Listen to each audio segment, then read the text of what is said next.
First time? Visible as well. Oh, okay.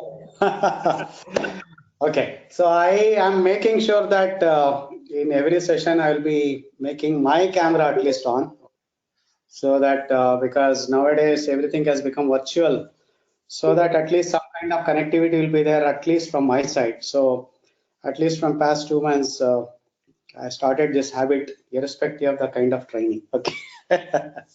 Anyway, There will be much more engagement. yeah. Okay. At least I am engaged. Okay. All right. So I think let us start the session. So Suresh, no problem. You can disconnect and join. All right, friends. Welcome to the PMP Certification Preparation Program from ISEL. So this is going to be a weekend program, which is going to last for another 4 weeks. So before getting into the subject, let us introduce ourselves. So let us start with the introduction. So you can mention your the organization for which you are working, if you are okay with that, and then the domain under which you are working, so that you'll be able to relate with some better examples. And then any specific expectation you are having, please let us know. And also the place or the location from where you are attending the training. Okay. So I think you can start with the name which has been displayed in the participant list. So we'll start with Chandrasekhar. Can you please start with your introduction? Hello, good evening, everyone. So myself, Chandrasekhar. I'm working with Bechtel Corporation. It's a EPC organization. I am working as a SAP consultant and but leading a team of 5 to 6 members in Bechtel. I'm based on Noida. I'm looking for that know the more role next level, what is required, and what is the responsibility. I had already worked with many multiple projects with other organizations, earlier organizations, but I'm looking more details because I'm not aware of that. I was part of that, but not aware of the more details. So I'm looking for those things. So that's the aim for that, and looking for certification as well. So thank you. Thank you. Thanks, Chandra. Uh, Hi, Deepak. Deepak Rawat. Hello, sir. I hope you are good and fine. And hi, everyone. Good evening. Thanks for having me, and I hope everyone is healthy. So my name is Deepak Rawat. Currently, I'm working as a managing director of a startup in Noida. So that's IRIS, Intelligent Radiology Solutions. So we work for US Healthcare. We are based out in Noida. I'm currently residing in Greater Noida. So the reason for me to join this course is to gain the knowledge so that I can implement it in my day-to-day operation and expand my business and company. Okay, sure. Thank you. Thanks, Deepak. Hi, Harish. Hi, good evening. Yeah, this is Harish here, and Yeah. I'm basically joining this session from Nagpur, and I am into aerospace industry, and I have been in this field for almost 16 years now. And my expectation from this course is basically to get the certification because I have been into this program management role since last 6 years, but on my kind of formal profile, I do not have a formal certification that's reflecting this skill I have. So my major objective is to get the certification. Okay, sure. Thank you. Thanks, Harish. So there is a participant. I'm not sure what is the name. It has been written as HP. So can you please introduce? No, this is Harish. Actually, I just joined from my mobile as well, just to be sure that I have connected. Good. No problem. No problem. Okay. Thank you. Hi, Kanika. Yeah, hello, sir. So my name is Hello. Kanika, and I have been into PMO profile from past 5.8 years. I have worked with Cognizant, Accenture, and I'm currently associated with Finastra. So I am enrolled in this this certification because I am into PMO role, and for my career graph, this certification was really important. I want to go into deep of project management, ethics, and everything. I need to learn about it. So as per my future goals, I want to be a PM. So that's why I am enrolled in this. Okay, thank you. So you're attending from Kanika? Yes, sir. You are attending from where? Which location? From Jaipur. Jaipur. Okay, okay, okay. Yeah. Thank you. Hi, Nitin. Hi, Hi. my name is Nitin Patil. I am from Mumbai. Basically, I am doing the projects in power and energy sector, all the utility, Okay. power and energy sector. Yeah, yeah. Okay. Yeah. Yeah. So So any. basically, I need these PMS certificates for the future and my career growth. Okay. Okay. Sure. Thank you. Thanks, Nitin. Hi, Palash. Good evening, sir. Good evening, everybody. I am Good Polas Ghosh evening. from West Bengal, Yeah, Kolkata. I am presently okay. working with CRSC Daryan Company Limited for railroad project and presently working with Kolkata Metro.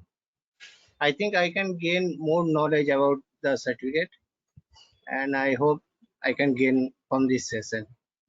Okay, sir. Okay. Thank you. Thanks. Thanks, Thank you, sir. Palash. Hi, Parth Sharma. Hi, Prasad. So, hi, everyone.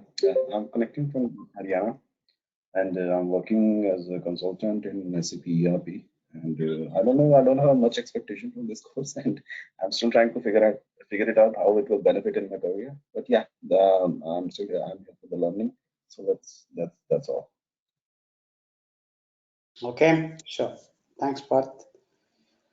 Hi, Prakash. Prakash Chandra. So there are two.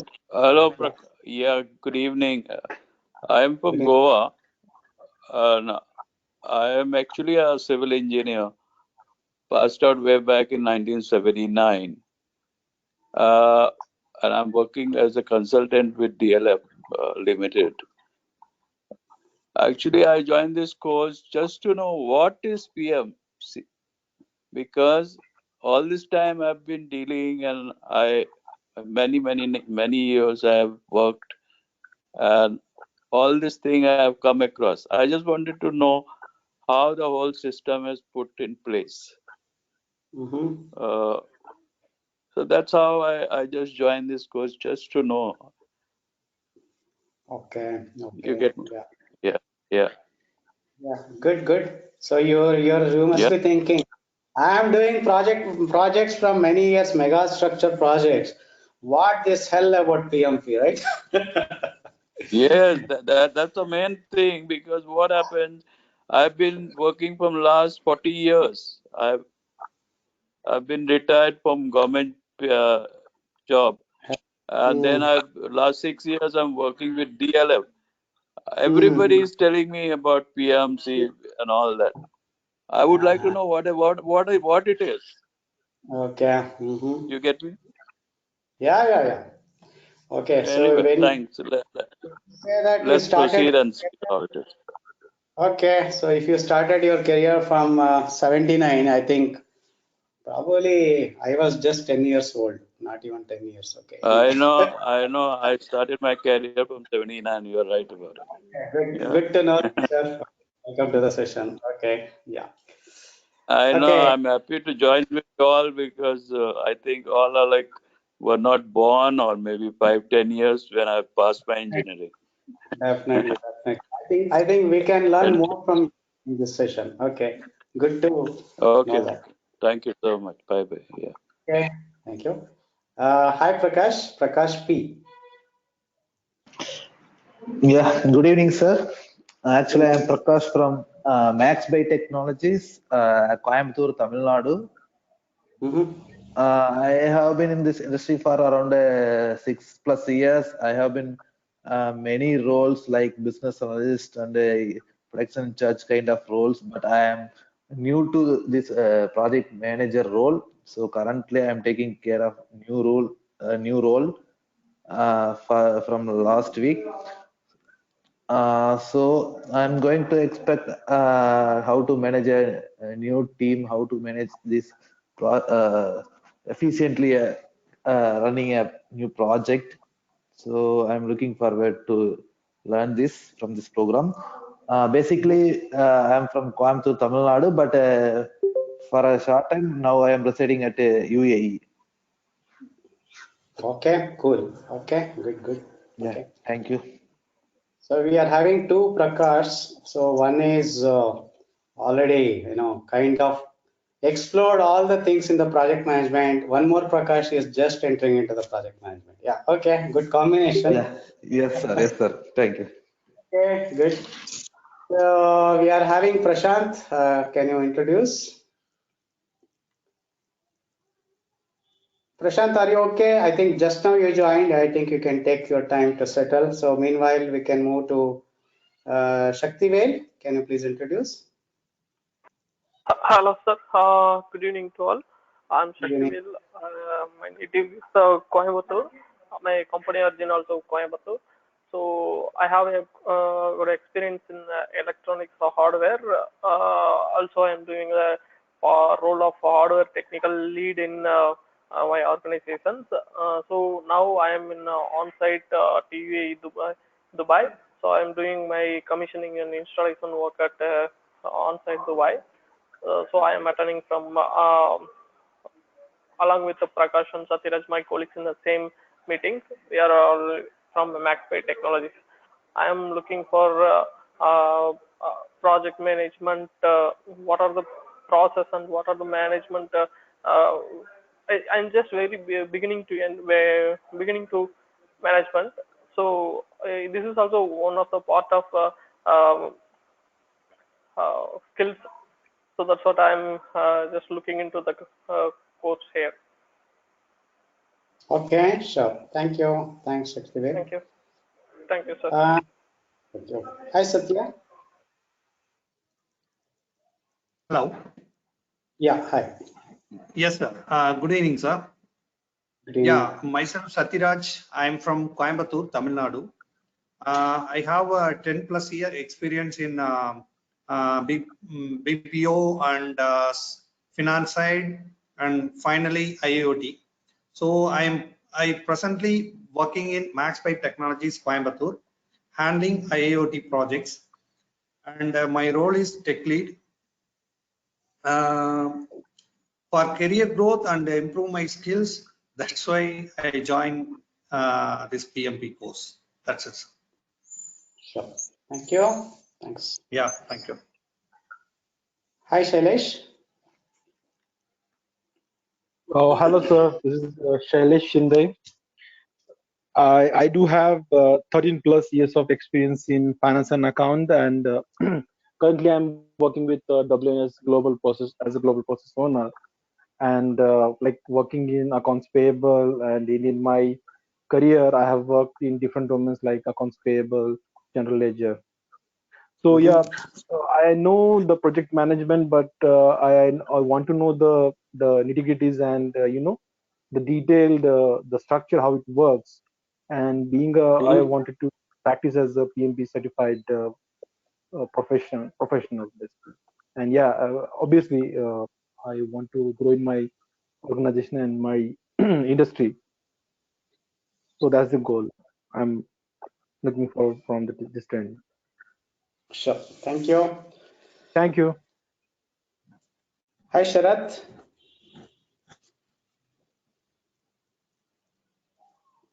Hello.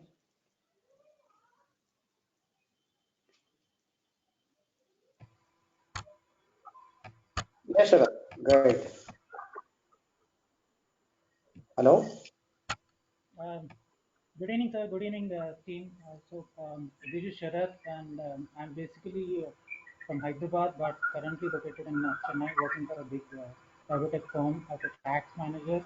and I have more than 12 plus years of experience in audit and tax, and I basically support most of the big MNCs of the US. So I'm into US cooperation and tax and international filings. So I've been with Deloitte for around 6 years. I've been to US 4 times on L1, B1, H1 visa.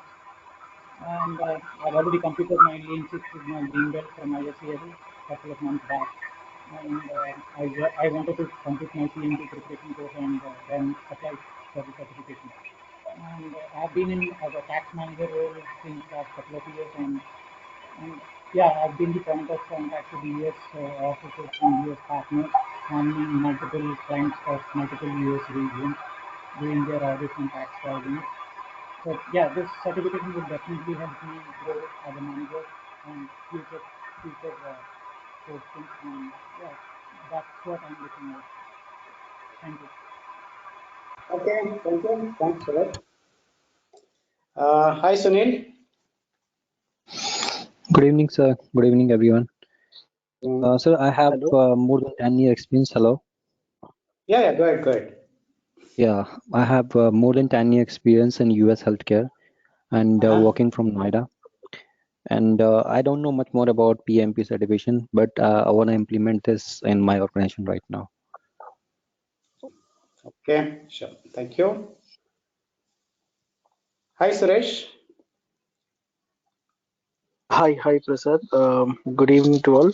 So myself, Suresh Durai. I am working as a manager in Farusha in Bangalore. It's an automotive industry. I am having close to 15 years of experience. So my motto to take this training is to complete PMP and need to implement the process and to improvise my career growth as well. So that was the reason. So in future, even I do have a plan to do PMP certification. So I'm basically from Coimbatore, but living in Bangalore. Okay. Thank you. Thank you. Thanks to. Hi, Vikas. Hello, Mr. Prasad. Good evening. So I'm a global manager in one of the big four, and my current location is in Gurgaon. So just now I promoted, and now I'm moving over the rollout and the greenfield, brownfield kind of implementation across global location. So for that, I wanted to learn this PMP, so it will give me the benefit for the project-wise and for the organizations. Okay, sure. Thank you.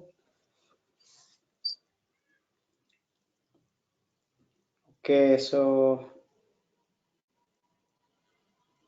hi, Virusha Banathan. I think I pronounced correctly, I believe. Yes, sir. Hi, sir. I'm Virushi Banathan. I'm currently working in entity data, which is related to healthcare, US healthcare. I'm from Tiruvannamalai, Tamil Nadu. I've joined this course to get knowledge about PMP. That's it. Thank you. Sure. Thank you. All right. So anyone else I missed? Did I cover everyone? Anyone? Hello. Start? Yeah. Hello. Hi. Hi. This is Prashant here. Okay. Is my voice audible to everyone? Yes, Prashant. Go ahead. Yeah. Yeah. Sorry, actually, a while ago I couldn't speak because I had some microphone issue. So yeah, now I'm good.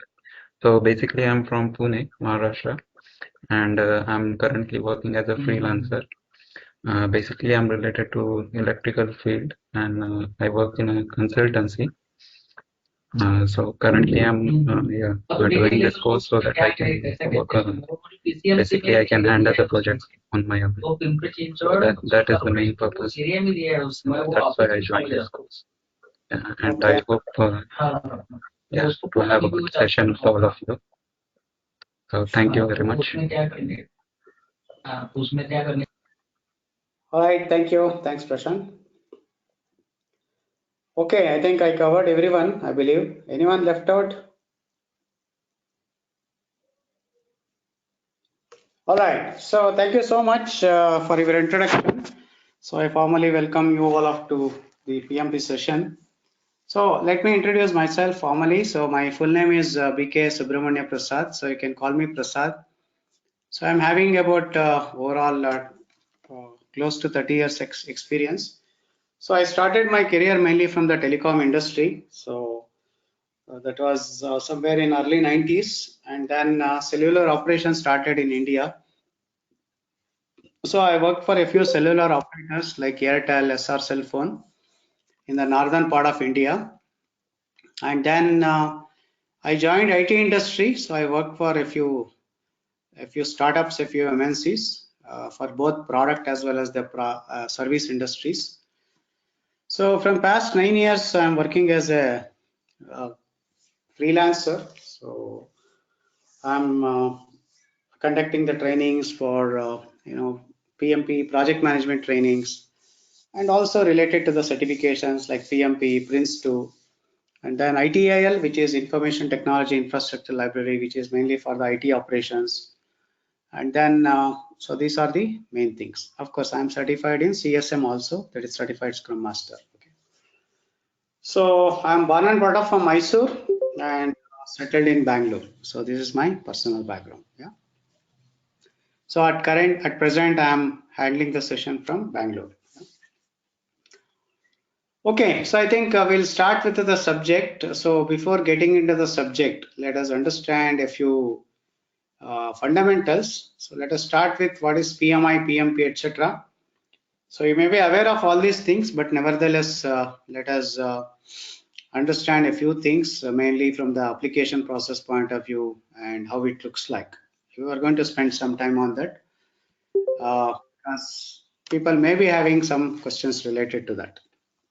So this is the website which you are able to see. This is called pmi.org. So now before that, let us understand what is PMI. So PMI is Project Management Institute. The history of PMI is that they started in 1969 and it is based out of US. So they are conducting a lot of certification examinations like CAPM, that is Certified Associate Project Management, which is for the people who are just entering into the project management area. Then PMP, that is Project Management Professional, which is for the people who are already practicing the project management, but they want to get the credential with respect to the professionalism, etc. Then PGMP, that is Program Management. Then Portfolio Management. Then they are having ACP, that is Agile Certified Practitioner. PBA, Professional Business Analysis. Risk Management Professional, Scheduling Professional, Disciplined Agile. So these are some of the certification examination they are conducting. But as far as our interest is concerned, we are going to talk about PMP. So PMP is based on a textbook called PMBOK. So PMBOK is nothing but Project Management Body of Knowledge. Okay. So it is a textbook, it is a guide, it is a Bible, it is a fantastic book. So basically, it consists of the practices which has been used across the industry over a period of time, the sources from where we got the information from many areas. So it has been collected and it has been written. So it is having basically 3 sections. So if you look into 6th edition of PMBOK, so it is having 3 sections. One is the guide. The first section is called guide. So basically the guide consists of the fundamentals of the project management plus some knowledge areas, and also it is having a lot of processes, etc. The second section is called standard project management practices, so which deals with how the project management from the ISO perspective or maybe from the different industry perspective, it has to be done. So it has been written. And the next is about the Agile Practice Guide, okay, which talks about how the Agile related projects has to be carried out. So in this way, it has been written. Okay. Anyway, I'm going to talk about that PMBOK and other things as we move on. So now let us understand a few things. Okay. So the first thing is that you have to register in this website. So pmi.org. So that is the website name. So you have to register here. You can register anytime. You can register today also. It is a free of cost. There is no need of paying any amount here. So once you register, you are going to get the login credential. Okay. So once you log in, and then you should be able to see a lot of information over there. Okay. Of course, otherwise also you should be able to see. particularly if you want to apply for the examination and other things, I mean, filling the application, that will be useful. Okay. Now, before getting into this, let us understand a few other things. What are the few other things? We have to know the eligibility to appear for the certification examination. So what is the eligibility? So it says that, so if you get into this website, it says that if you are having a bachelor's degree, you should be having 36 months of project management experience. Okay. What is the meaning of 36 months of project management experience? So there are 5 process groups in the project management, like initiating, planning, executing, monitoring and controlling and closing. So combining all these 5 process groups, combining all the projects, one should be having 36 months of project management experience in the last 8 consecutive years.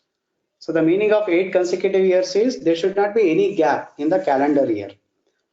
Say for example, you have carried out projects till 2016 and you have not carried out any project in 2017, but you have carried out some project from 2018 onwards. So you can show the experience only from 2018 onwards because there is a gap, calendar year gap between 2016 and 2018. So you can't show that. Okay. And the other prerequisite is that 35 contact hour of education. So once you are done with this training program, ISEL will be able to provide the certificate. Okay. So if a person is not having a bachelor's degree, no problem. So they should be having 60 months of project management experience. Okay. So instead of 36 months, it should be 60 months. And the other prerequisite, which is 35 contact hour of education, it's going to remain same. Okay. So this is the eligibility criteria which is required to appear for the examination. Okay. So how to show that 36 months project management experience, all those things I'm going to cover later. Yeah. So we are going to talk about that. So before that, any questions from anyone?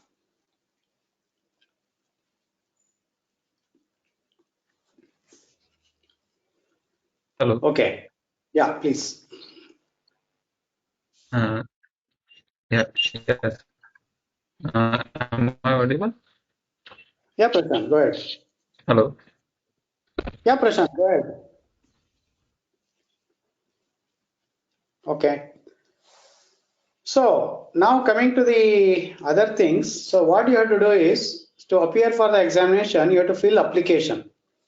So when you are filling the application, so what you have to do is you have to go here. So there is a apply for the PMP certification. Okay. So you can click on this when you say continue after logging in. So it will take you through the pages. Okay. To fill the application. It has to be filled online. Not now. Maybe once you are done with this training program. So in the application, what you have to fill, it is basically, it will ask for your personal details like your name, your contact details, the highest education, the name you want to have it on the certificate, PMP certificate, all those things. And then you have to enter your project management experience. Okay. So what is the meaning of project management experience? Basically, you have to show what is the project name and the organization for which you contributed that particular project. And also you have to mention, for example, what is the project size, what is the start and end date of the project. And then you have to mention in terms of the numbers, maybe the budget of the project, what was the team size, what is the project lifecycle approach, whether it was agile or maybe it was predictive or hybrid model, the industry for which you contributed that particular project. So all those things you have to enter. Okay. And apart from that, you have to show your project experience. So what is the experience you have to show? What you have contributed for that particular project across the 5 process groups. That is initiating, planning, executing, monitoring and controlling and closing. So you can see a sample application here. Okay. So this is that we can enter, for example, goal of the project. What was the main goal of the project? And what was your roles and responsibility? Okay. And then initiating, what you have contributed as far as the initiating is concerned. So for example, you can mention, participated in developing the project charter, identified the stakeholders, developed the, key deliverables, or maybe develop the high level scope along with the stakeholders, something like that. Then planning. So planning, you can mention, develop the project management plan along with the team by establishing the schedule, budget, defining the quality metrics, defining the roles and responsibility, all right, and preparing the rewards and recognition system, all those things. That is the planning. Execution, which is nothing but implementation. So you can mention the implementation of the plan as per the expectation to get the deliverables, conducting the training program for the team members, conducting the status meeting along with the stakeholders, right? So like that. And then you can mention monitoring and controlling, tracking of the progress of the project, recommended the corrective and preventive action for wherever the changes are required, participate in the change control process, something like that. And then closing. So closing is final sign off, handing over the deliverables, lessons learned documentation. Okay. So in this way, you can capture each and every project and what was the outcome of the project, whether it was successful or ongoing or terminated. So in this way, you can enter as many projects as you want till you are reaching 36 months or 60 months, whichever that is applicable. Okay. So all this information you have to enter through online. And once you are done with this, you can submit the application to PMI. So before submitting the application to PMI, please get it verified with any of the PMP certified people. So that is my personal advice. Maybe your friends, your relatives, your colleagues. So if you don't have anyone, you can send it to ISEL or maybe you can send it to me also. So we'll be able to review your application and then you can submit the application to PMI. So PMI typically it will take about 5 working days and then they'll get back to you saying that your application has been authorized. Now you can pay for the examination fee. Okay. So how the examination fee and what are the things I am going to explain. So till this point of time, getting the application approval from the PMI, you need not to pay anything. Okay. To the PMI. Any questions?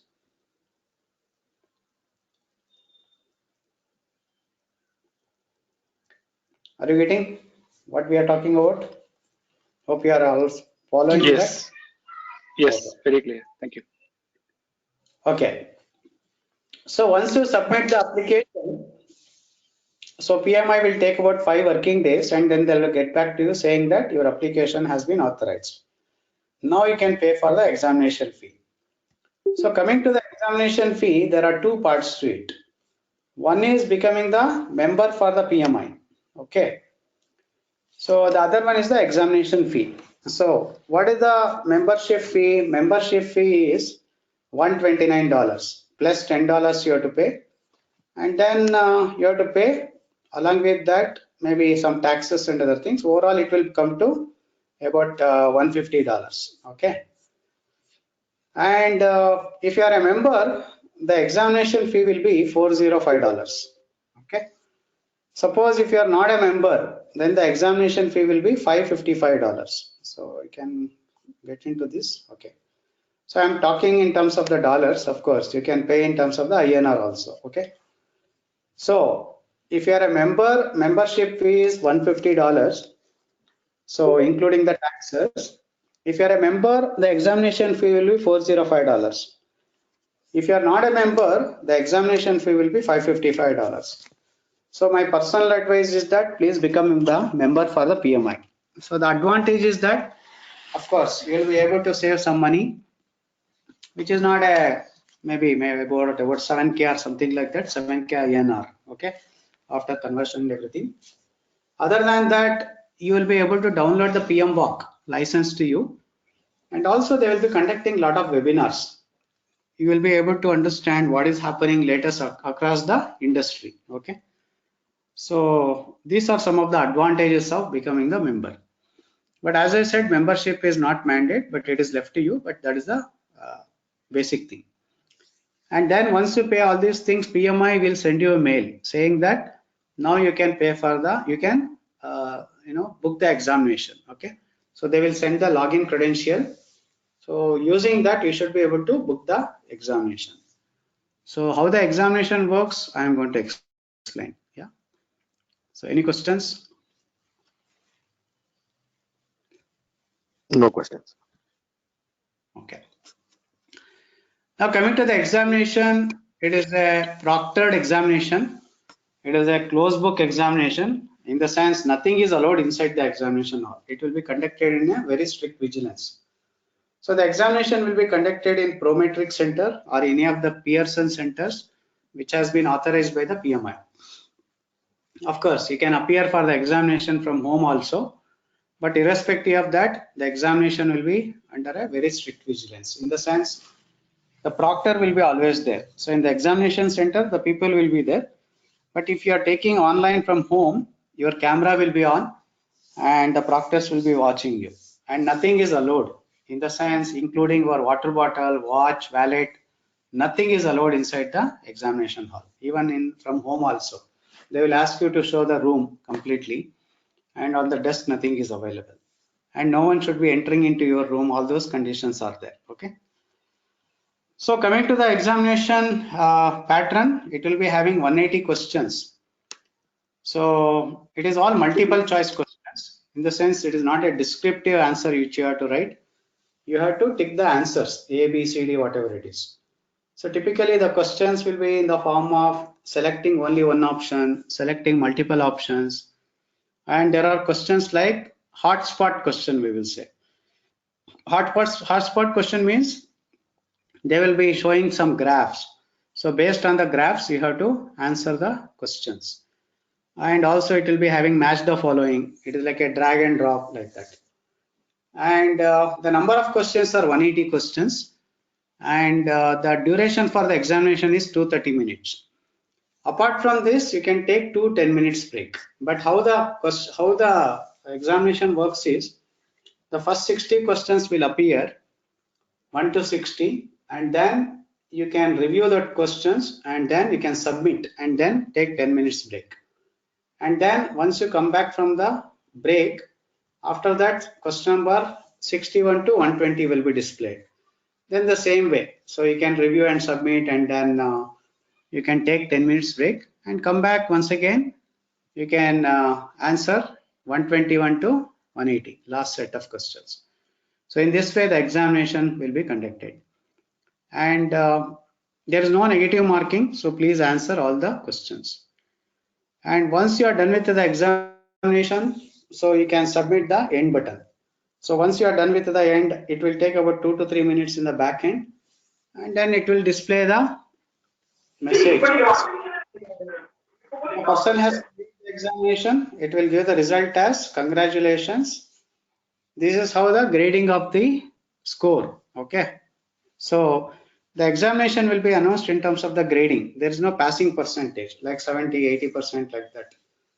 So there are grading announced across the three domains.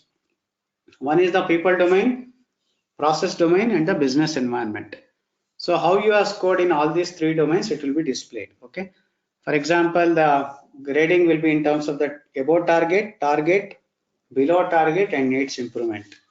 So if a person is scoring above target or at least target in all the 3 areas, it will be considered as pass. But below target and needs improvement, typically it is not a pass. So examination result will be in terms of the pass or fail. There is no passing percentage. And then you should be able to download the certificate. If a person has cleared the examination, they'll be able to download the certificate from the PMI website, maybe after 24 hours. And the certificate will be valid for 3 years. So how to renew that certificate, I'm going to explain. Okay. Any questions?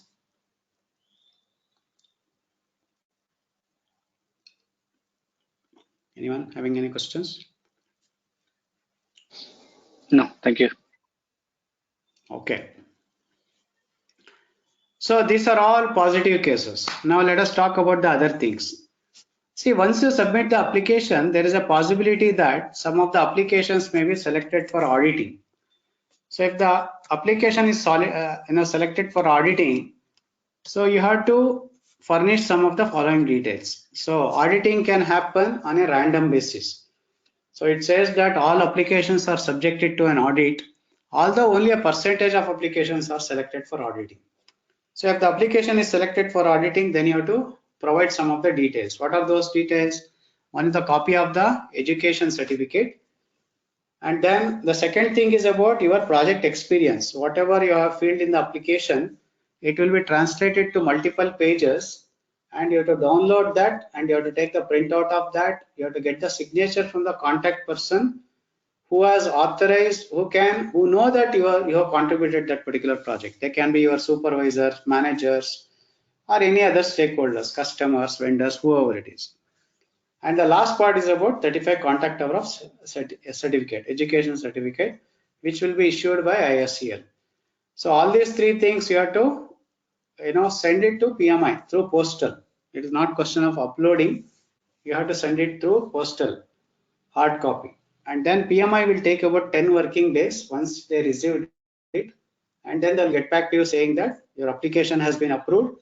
Now you can pay for the examination fee. Now the auditing can happen once you submit the application or even after the payment of the examination fee. Either way, the process is going to remain same. Okay. Any questions? No, sir. Going good. No, sir. Yeah. Sir, I have a question on what basis this auditing the audit will be taken care. How they pick the people? You mentioned it's a random basis. So any criteria is there to consider or to relook into the applications? No, typically it's on random basis. Okay. But some of the applications, what happens is that they will go through the application physically. Okay. When they will be reading, then they will come to know that, they feel that I think the things are not correct, the project experience is not correct, or they will feel that whether the person has really demonstrated 36 months or 60 months in the project. So if they feel that some kind of ambiguity, then they can pick up for the audit. Okay. So these are the conditions. Okay, coming to the last part, the certification renewal. So the certificate is valid for 3 years. So how to renew the certificate? You have to accumulate 60 PDU. So what is the meaning of PDU? PDU means Professional Development Unit. So how to accumulate that PDUs? You can attend any of the other professional courses related to the project management. Okay. Then the institute will be able to help you to provide that certificate. Okay. And other than that, anyway, you are contributing for your organization, maybe from the project management capacity. Through that, you should be able to get some PDU. Other than that, PMI will be conducting some activities like volunteering and other things. Through that also, you should be able to get some PDU. Other than that, you can listen to the webinars which will be conducted by PMI. As I said, if you are a member for PMI, you should be able to listen to those webinars, maybe either live or maybe on demand. On demand means it is already recorded version. So through that also you should be able to get the PDUs. Other than that, you can be a speaker, you can be a trainer. Through that also you should be able to accumulate some PDU, not all the 60 PDU. So as and when you are accumulating the PDU, you can enter into the website of PMI through your login credential. So once you reach the 60 PDU, PMI will notify. Now you can renew the certificate. So to renew the certificate, you have to pay $60, provided you are a member at that point of time. Okay. If you are not a member, then you have to pay $150. Okay. So you can see here renewal. So if you are a member, you have to pay $60. If you are not a member, you have to pay $150. Okay. So then the certificate will be renewed for next 3 years automatically. So examination is only one time. Okay. And the renewal, for the renewal, you should be keep on accumulating the 60 PDU within a time frame of 3 years. Okay. So this is the renewal part. Any questions? I have only one question. Is there any, once you take the membership, is it a lifetime or again it's also have to renew the membership? Sorry. So it is basically 1 year membership. Okay. It's only 1 year. Okay. Prasad, Yeah, please. After submission of this application and the fees, in how much time we have to give the exam? Any time bound? Okay. So once the examination is fee is paid, once the PMI will authorize your, they will say that you can appear for the examination. From that date, you are having 1 year time. So before that, a person can appear for the examination. Okay. Okay. And the other thing is that a person can appear maximum of 3 times in a year, but every time they have to pay the fee. So we can see that re-examination. So if a Yes. person is at that point of time, they have to pay $275, second and the third attempt. But if the person is not a member, then they have to pay $375 each time. Okay. I mean, Clear. this is just for information. Okay. Yeah, clear. Okay.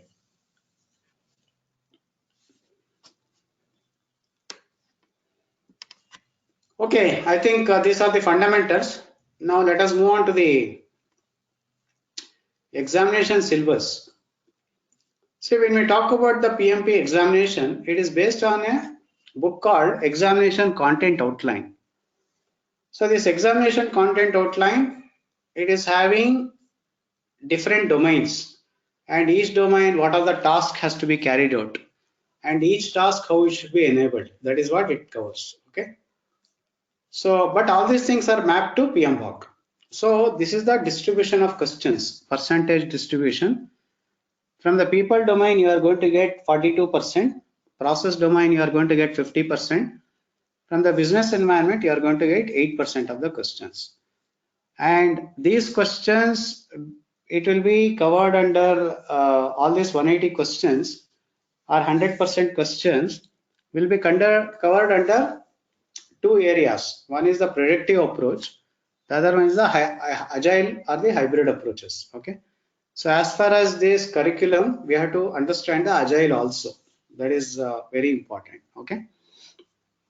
And now let us understand what is the meaning of domain. So domain is nothing but the high level knowledge area that the project manager has to demonstrate, right? So there are three domains, right? People domain, process domain, and the business environment. Obviously, if I'm wanted to carry any project, I have to understand the people, right? People are the one who is going to drive the project, correct? So if I don't know the people, how to take care of them, how to manage them using your interpersonal skill, then you can't make a project success. Similarly, it is not only the people, I have to understand the processes also, how each and every processes has to be carried out, which are the tools and techniques we have to use, like that. And also we have to understand the environment under which the project is operating, like business environment. You have to keep your business goals under in your mind, and accordingly you have to run the project so that we can deliver the results in an efficient and effective way, right?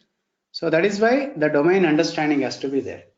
And every domain is having the task. Task means the responsibility which has to be carried out by the project manager, or maybe he can delegate the work to some people to make the things happen. So there are 35 tasks across the three domains.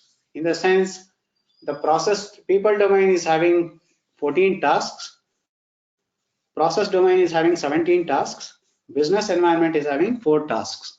So if you combine all of them, we are going to get 35 tasks.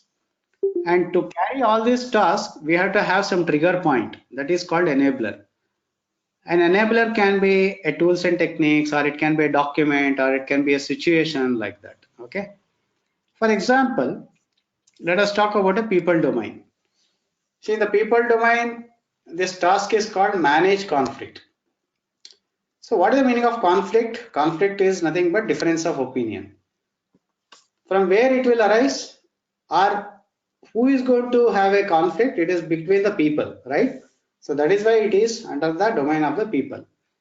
Now, if any conflicts are there in the project environment, the project manager has to understand the sources from where the conflict is arising.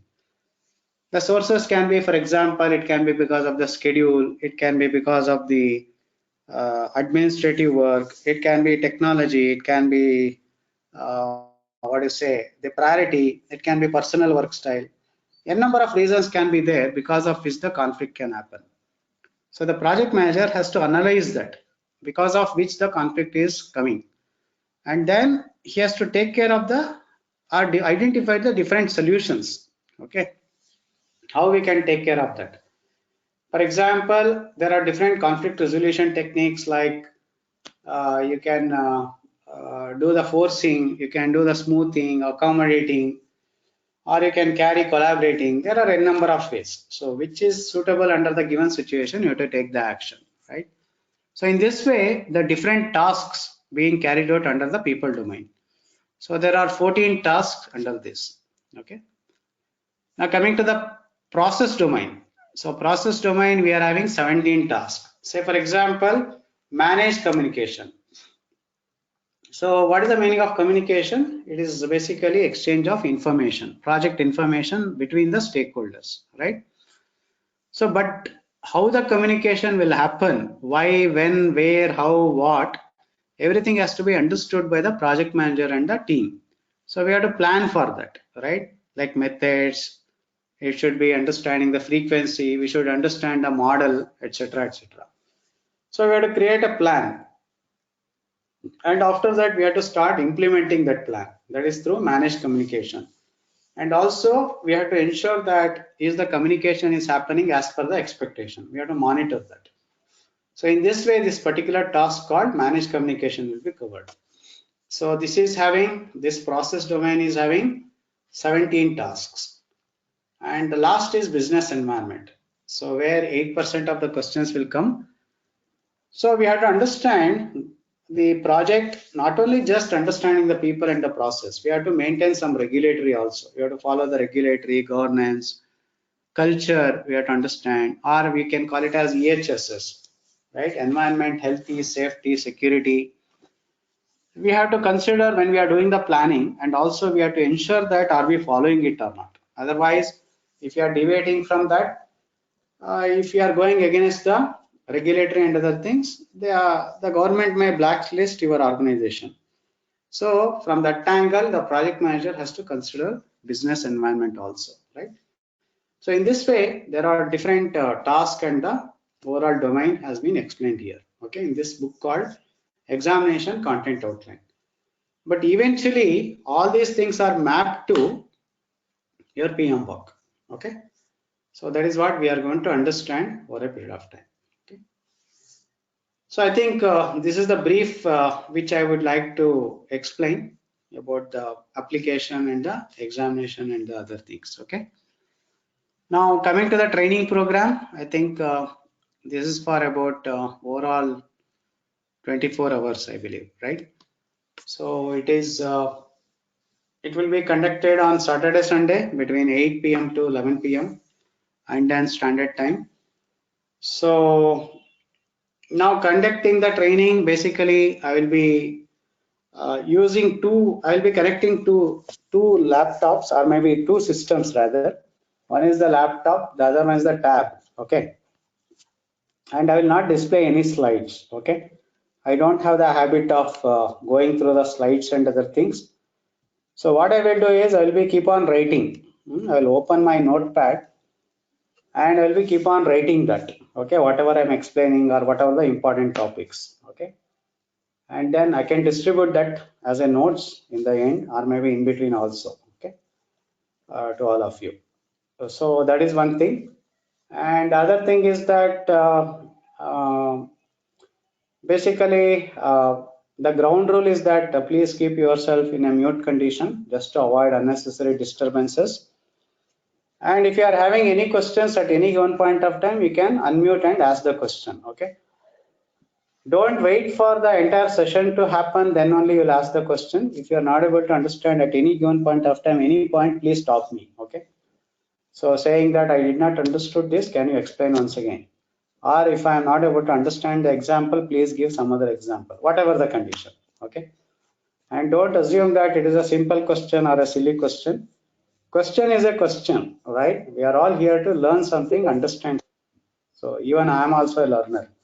Learning is a continuous journey. Learning will never stop, right?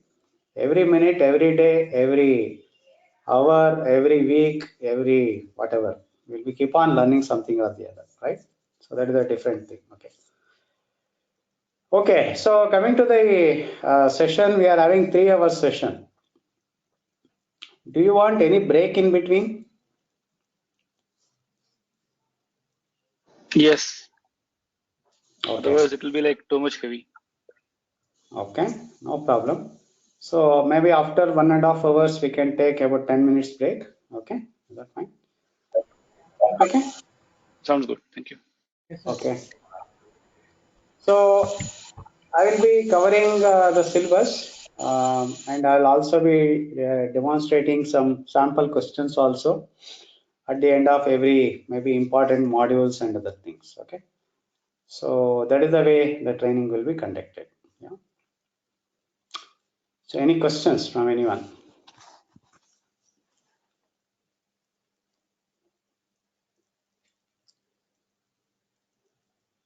Okay. Right. Yeah. So anyone left out with some introduction? I think Amit has. Amit, did you introduce? I mean, I'm so sorry to ask that. Amit, are you there? Okay, we're not getting any response.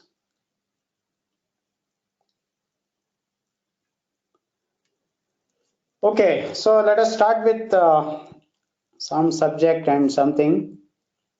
Okay, let me switch the board. Where is?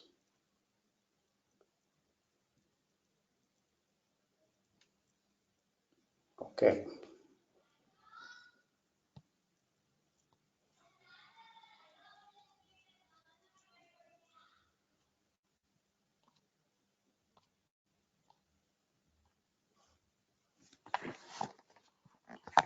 Okay. So let us start with something. What is the meaning of temporary?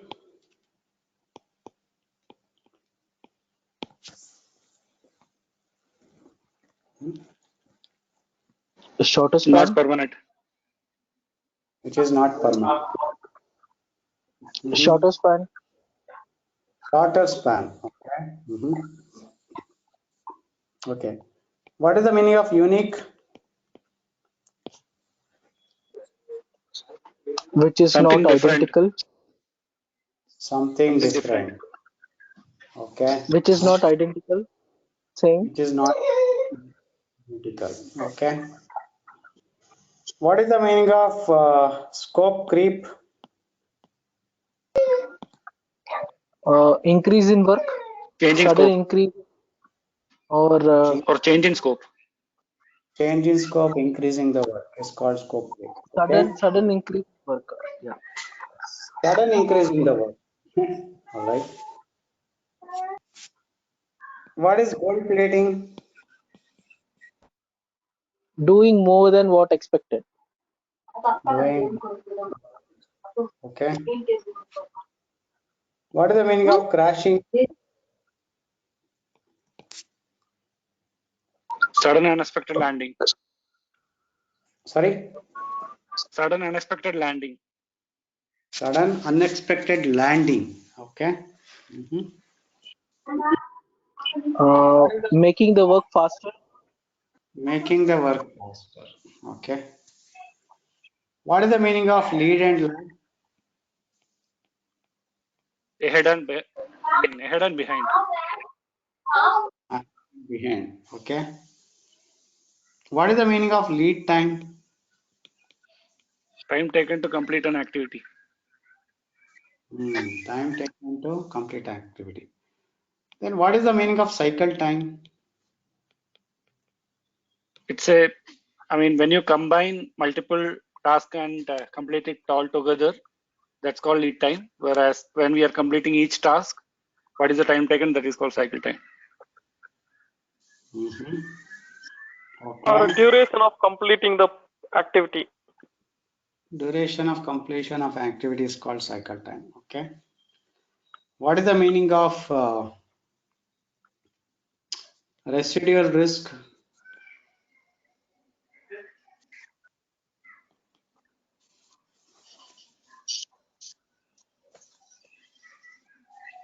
Probably the risk that cannot be eliminated, which will be inherent in that process. Inherent risk is called residual. Okay. What is the meaning of secondary risk?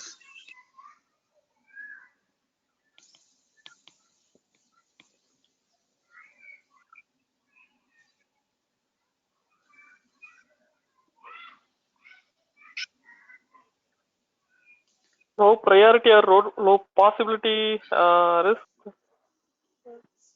Yeah. Low priority. Okay.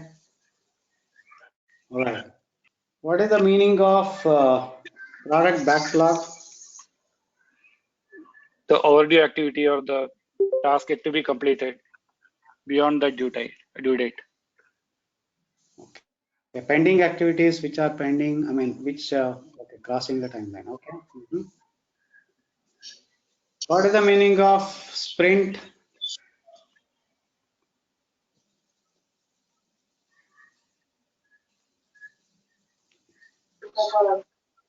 Activity in shorter Each time. task is a sprint. Each task is a sprint. Okay.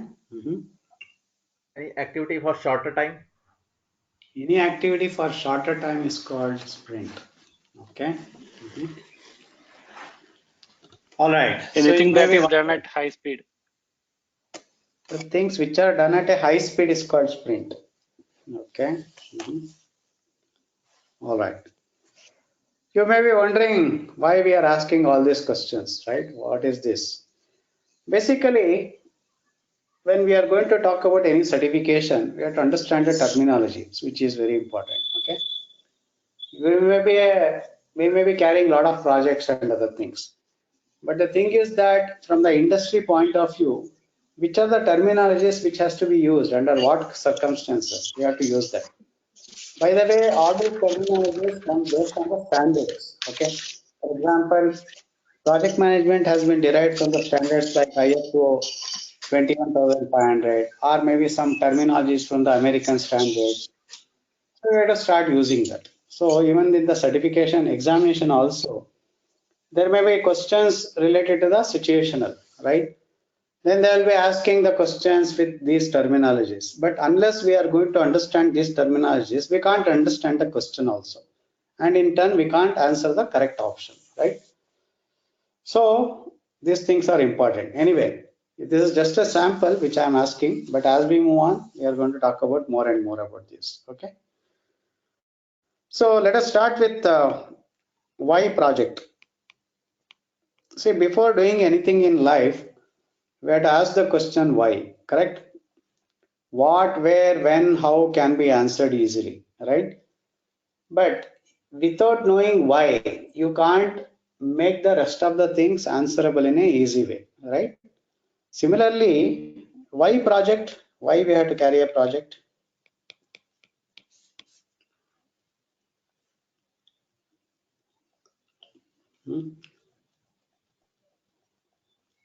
Why you have to carry a project? Develop or create something, and or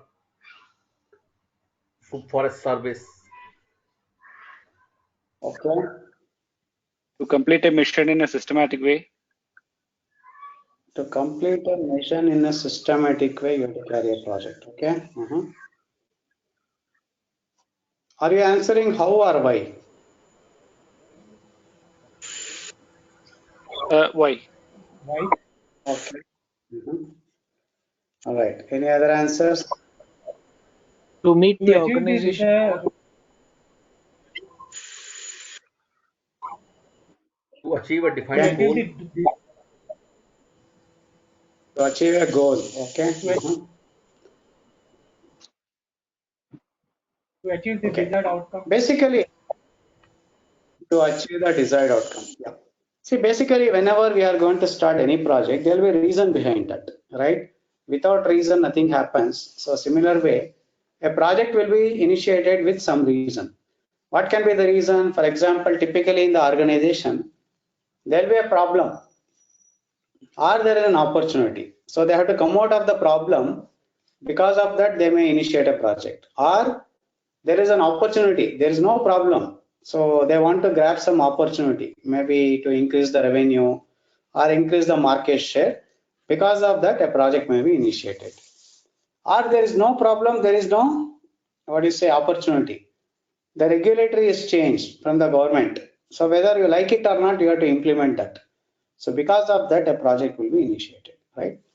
But every project will start with a document called business case, right? You know what is business case, right? So business case is nothing but is a project document, we can say, which will justify with logical reasoning, with mathematical calculation, with options, with proper guidance, all this, the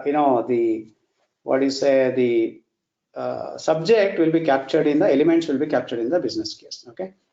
So what the business case, who is going to write the business case, all those things we'll cover later. Don't worry. Okay. Just understand why the project has to be initiated. So once we understand or once we answer why, then you have to ask the question, what is project, right? So when we talk about project, there are different definitions, right? So someone will say that it is a set of activities to be carried out to fulfill the requirement. Someone will say that it is a set of activities to be carried out with a definite start and definite end date to achieve the business environment or the business case. But as far as the PMBOK is concerned, it says that it is a temporary endeavor undertaken to deliver unique product, service, or the result. So that is the definition of the project.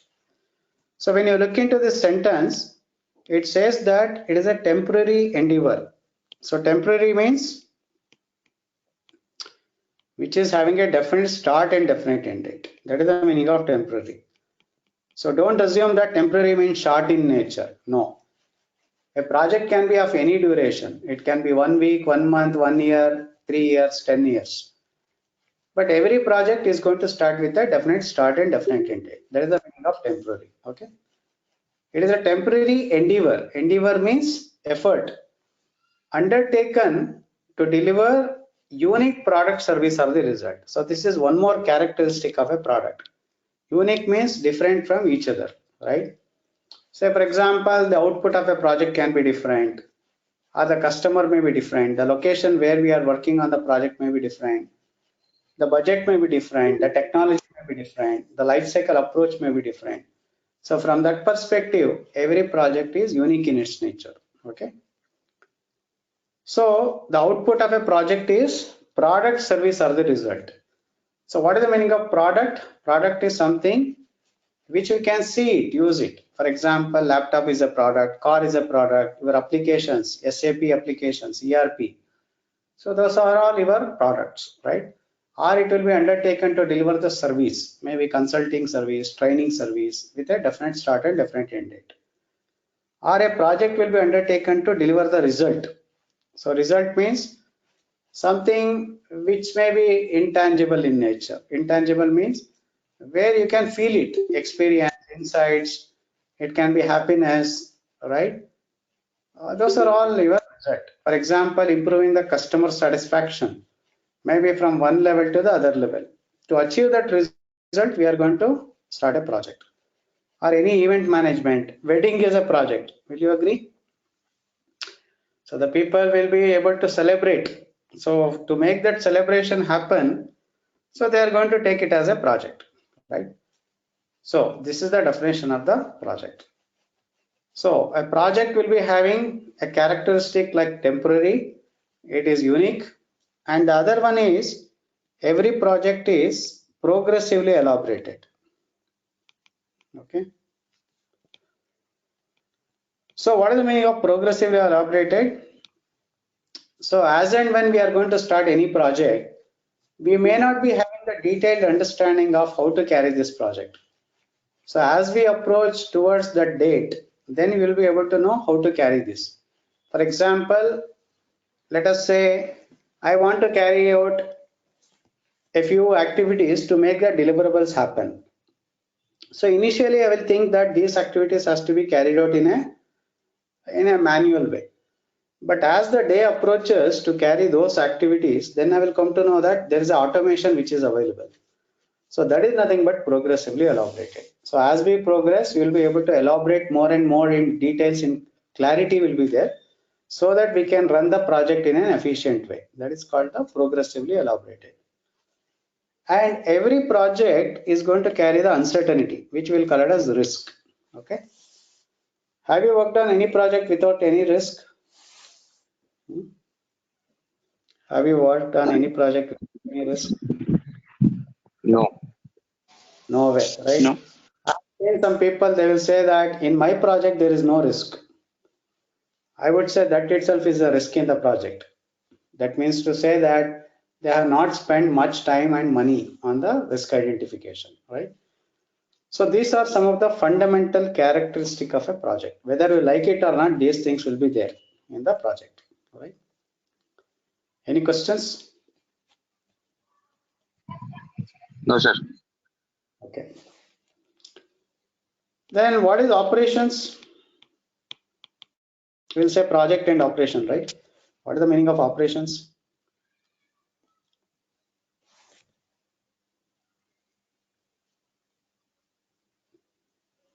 Any idea? Deliverables.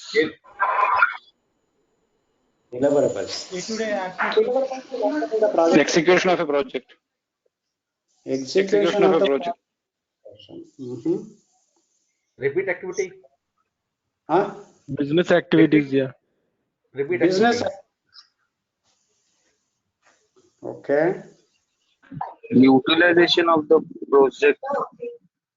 Utilization of the project. Okay. Any other answers? There is a project and operations, right? What is the difference between project and operation? Operation is a repeated activity that can be repeated, on the weekly or monthly, maybe, or daily basis. So project is not. Day-to-day, repeated activity. Perfect. Okay. Day-to-day Operation, which is keep on happening. Okay. For example, I am going to collect the report every day, or maybe I'll be measuring the room temperature in a lab every day, right? Which is not having any end date. It will be keep on happening, which is repeated, which is ongoing. A receptionist sitting in the front desk, they'll be keep on taking the calls. You are going to office every day. A maid is coming to your home to clean every day. Or maybe you are maintaining the IT infrastructure on a day-to-day basis. Or the production of a particular product is keep on happening. Okay, those things are all called operations. So typically we'll call it as anything BAU. What is the meaning of BAU? Business as usual. Anything which is BAU, business as usual, we are going to consider it as an operation.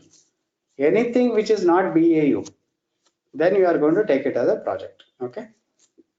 Say for example, when you are running the operation, you are getting a lot of complaints from the customer, or maybe we are wastaging a lot of material.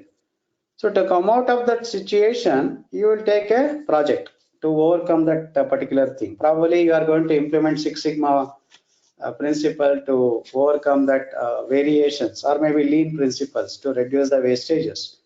Then you are going to take it as a project. And after that, once again, it will become operation, right? Construction of your home is a project. Once you start living there, that is an operation. Now let us say you are going to expand your the capacity or the premises of the home. You are going to build one more floor.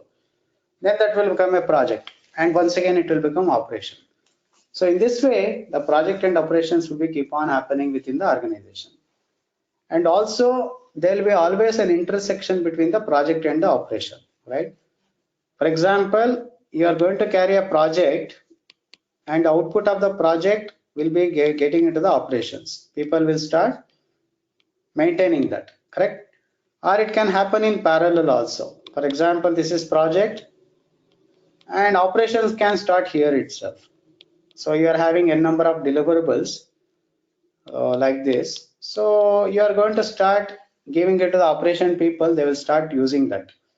And if any feedback is there, any fixing is there, then they may get back to the project team.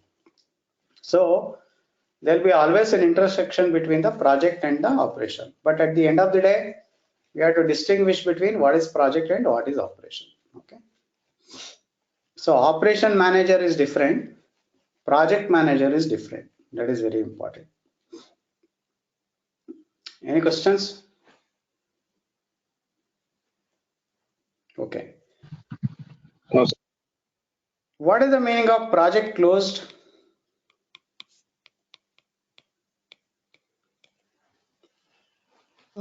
We have delivered the deliverables, or we have achieved the whatever we have promised.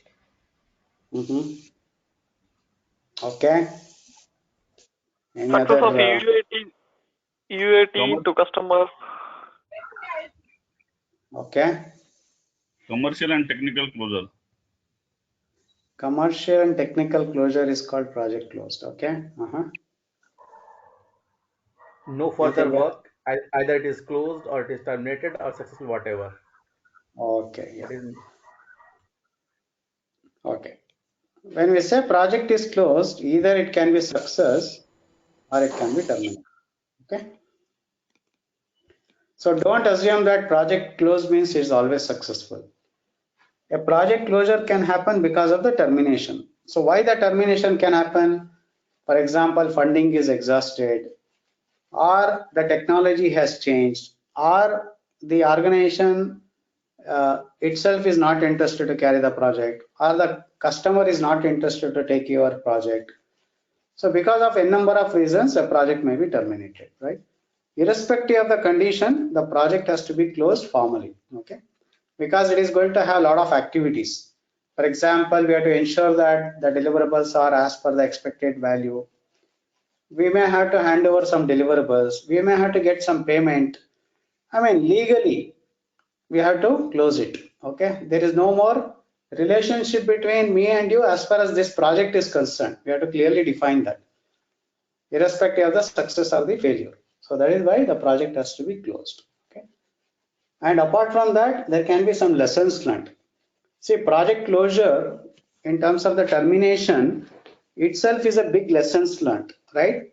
So that we should not be taking such kind of projects in the future, right? So that is why the closing has to be done in a formal way. So next time onwards, if anyone say you the project is closed, please ask them whether it was successful or termination. Okay, important. Okay, so this is about some of the basic definitions. So the next is called program management. What is program? What is the difference between project and management and the program management? Multiple projects is called as program. Multiple projects program. Okay. And any projects which can't be managed independently, that is also called as a program. Okay. So for example, if I'm having some 5 projects, so can I take all those projects under the umbrella of the program? Under what condition I am going to say all these projects under the program? If the deliverables are aligned to one particular customer or one particular goal. Okay. So if they are interlinked. Interlinked, yeah, interrelated. Okay. Yeah, perfect. So program is basically it's a collection of projects which should be interrelated to each other, or it should be run in a coordinated way to make to deliver the benefits to the organization. Then we are going to consider it as a program, right? Say for example, satellite launching can be a program. Why? Because you can't run as an individual project that particular launching, right? It requires a lot of projects within under that, like the construction or the building of the satellite, the testing of a satellite, the vendor who can provide all the raw materials to build the satellite itself is a project. The cell site from where the satellite will be launched, that itself is a project. So if you are going to coordinate all these things, then you should be able to make the satellite launching successful. Then we are going to take all such projects under the umbrella of the program. Is that okay? So that should be run in a coordinated way to achieve the benefits, strategic benefits to the organization. Okay? So typically what happens is that the program management is at a larger scale. See, your project may be getting over within 6 months, but to achieve that benefits, the program manager has to strive to coordinate your project output and some other project output, integrate it, deploy it. He has to maintain that also. Then only he can achieve the benefits. It may take for a longer term. So that is the role of the program manager. Okay. Is it clear? Any questions? Say for example, this is the city. So this is the center of the city. This is north, south, east, west, correct? Now in this city, the people are commuting from one place to the other place. So how they are commuting? They may be taking some public transport like road, etc. by bus. Probably they may be taking lot of time to reach from one destination to the other destination. So what the government will decide to avoid such kind of maybe the inconvenience to the public, they will decide to have a sky train or maybe the metro, correct? Now what happens? So the person who is sitting or maybe who is located in the southern part of the city, he can travel from one place to other place using one metro lane, right? So this metro lane has been constructed. This is project 1. But this guy are the people who are going from south to, for example, north. So they have to get down at central. After that, they don't have any other facility. They have to go through the bus only, right? Now, once again, the complete benefit is not achieved. Then the government will introduce one more project. This is the connectivity. This is P2. Similarly, one more, P3. Now this is P4, right? So now the entire city is connected in such a way that they can commute from one place to the other place. So eventually the benefits can be achieved, right, for the citizens. Then we are going to take, and they are all run in a coordinated way. And they are all almost related projects, correct? They are similar in nature. So then we are going to appoint a program manager. So the project manager, what he does, he is going to construct that P1 and he is going to hand over it. P2 handover, that's it. So program manager will ensure that all these things are interconnected and everything is operated over a period of time to achieve the benefits. So that will take more time. Maybe it will take 5 years, 6 years, 10 years also. We don't know. Whereas building from south to central or east to central, it may take hardly about 2 years, 3 years. So that is the difference between the program and the project. Is it okay? Any questions? Okay. The next is portfolio. What is portfolio?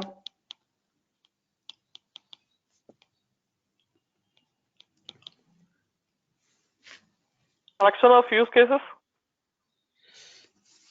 Collection of use cases. Or so how do you define portfolio? Multiple programs. Collection of means the person portfolio is having the multiple programs or multiple program and project both. Okay. Multiple projects and program will be called as portfolio. Okay. They should be related or not related? Yes, combination programs. They should be related or not related? The answers? It may not. May not. Okay. Yeah. May be related, may not be related. Right? So that is called portfolio. See, do you have portfolio in your personal life? You will be having portfolio, right? When it comes to the financial, you are going to invest your money, correct? Whether will you invest the money in the same area? You will be investing in diversified locations, right?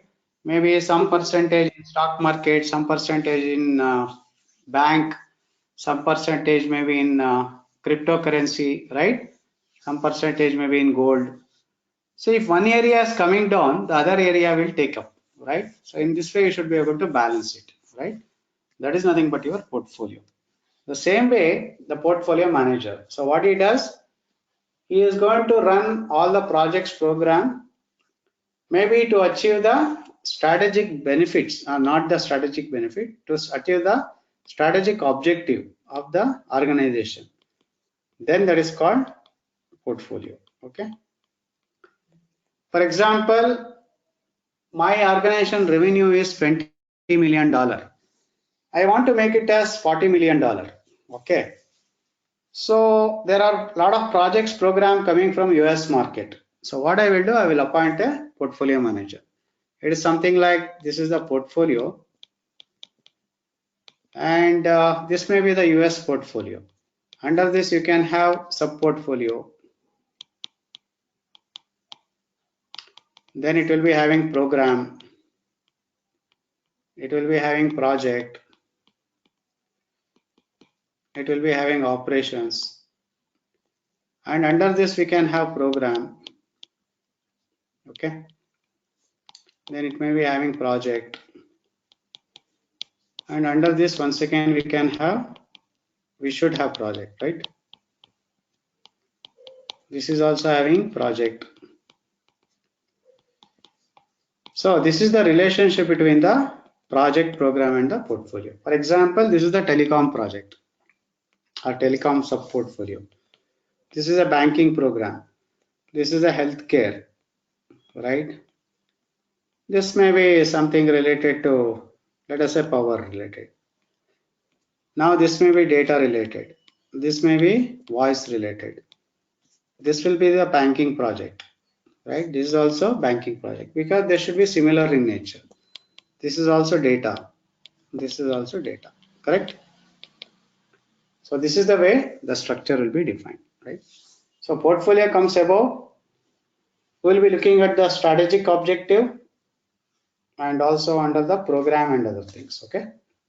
So typically portfolio will be, they'll be looking for a mergers, acquisition, regulatory changes, market conditions to achieve the organization financial goals at a bigger picture. So they'll be running the portfolio, okay? Now coming back to the same example, so this metro project, we have done a lot of projects within a city. So combining everything, we'll call it as program. Now combining many or running such multiple programs for different cities within a state, you can take it as a portfolio, correct? It is at a bigger picture now, okay? Is it fine? Getting it?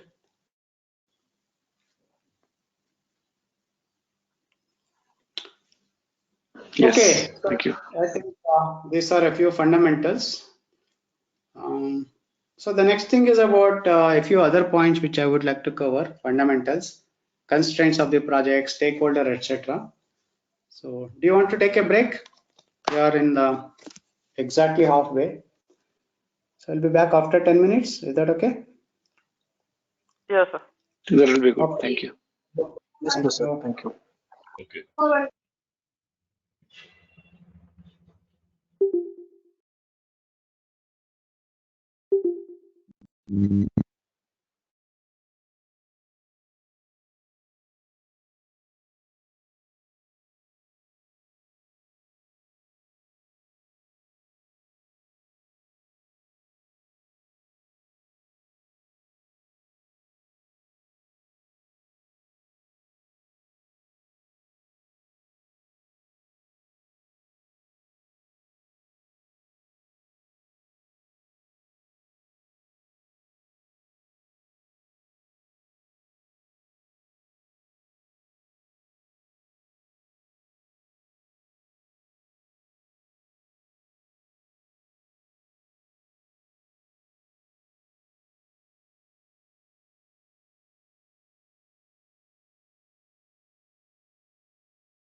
All right, so let us continue.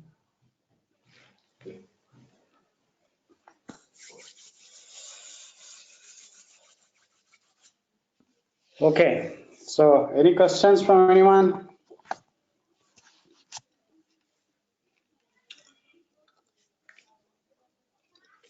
Okay, so let us move on to the next topic, which is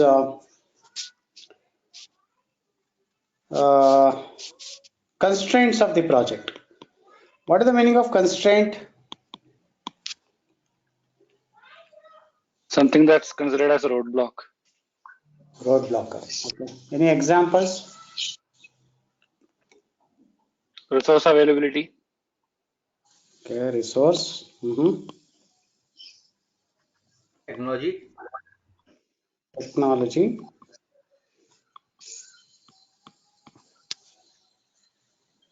Skill set.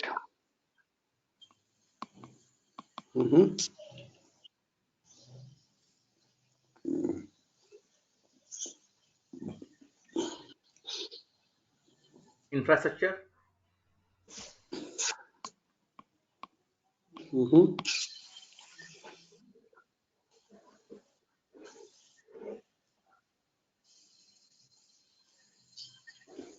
Okay. Anything else?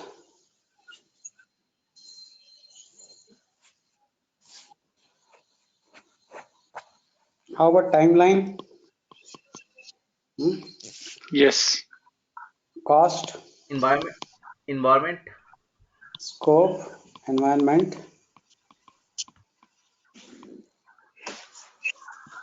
Quality. Government. Risk. Right. So you can keep on listing. Okay. So whatever we have listed on the left hand side, these are all called competing constraints of the project. Okay. So whatever on the right hand side, ultimately it will be pointing towards the left hand side. For example, technology, it can be related to the scope, skill can be related to the resource, infra may be related to the resource, environment, because of that there is delay in the schedule, or it can lead to some uncertainties. Government regulations, it can be related to the scope like that. Okay. So these are the 6 competing constraints. So the project manager has to balance this. Okay, that is the importance of the project management. Right? On these 6 constraints, we'll call it time, cost, and scope. Time, cost, scope, PCS will be called as triple constraint. What is the meaning of triple constraint? This is scope, this is time, this is cost. So if you change the scope, if you increase the scope, the time also increases, the cost also increases. Will you agree? Suppose if I don't increase the time, if I don't increase the cost, what happens? The quality will suffer, right? And because of that, the business risk increases. And because of that, what happens? The resources will suffer. Correct? So, eventually, all these 6 things are interrelated to each other. So, as a project manager, you have to balance all of them. Okay? So, this is nothing but the competing constraints of the project. Fine? Okay. So, the next thing is about stakeholder. What is the meaning of stakeholder?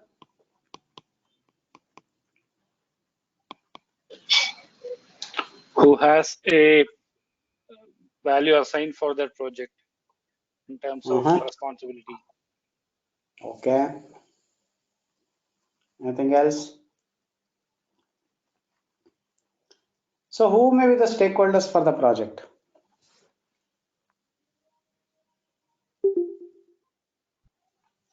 The beneficiaries. The person Sorry? who is having interest in project. Yeah, who is having interest in the project? Okay. Any examples? Client, okay. Client, company. Okay. Okay, company. Yeah. Okay, form. The engineering focal, the operations focal, the quality focal. So I mean, all Okay, of them could be stakeholders. all the functional departments. Okay, right then. Regulatory bodies. Regulatory bodies. Okay. Supporting staff. Supporting staff. Okay. Okay. So when we talk about the stakeholder, they can be external or internal, correct? So when we say internal, for example, supporting functions, project manager, team, the sponsor, or maybe there are any other departments. External can be government organization, regulatory, political leaders, social group, vendors, contractors, or the customers, right? They are all the stakeholders, correct? So stakeholder is nothing but anyone, any individual, any organization who may be pursued by the outcome of the project in a positive or negative way, who may be getting affected in a positive or negative way, they can be called a stakeholder. Fine. So stakeholder management is very important. So identification of the stakeholder is important, and after that we'll be keep on basically tracking that. Okay. So that is the importance of the stakeholder management. Anyway, we are going to talk about that stakeholder management in detail later. So for the time being, please understand what is the meaning of stakeholder. Can the competitor be a stakeholder?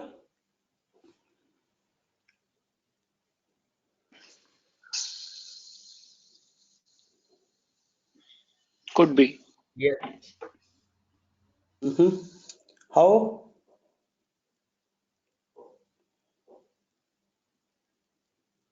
Computer never want to be success. The project should be success.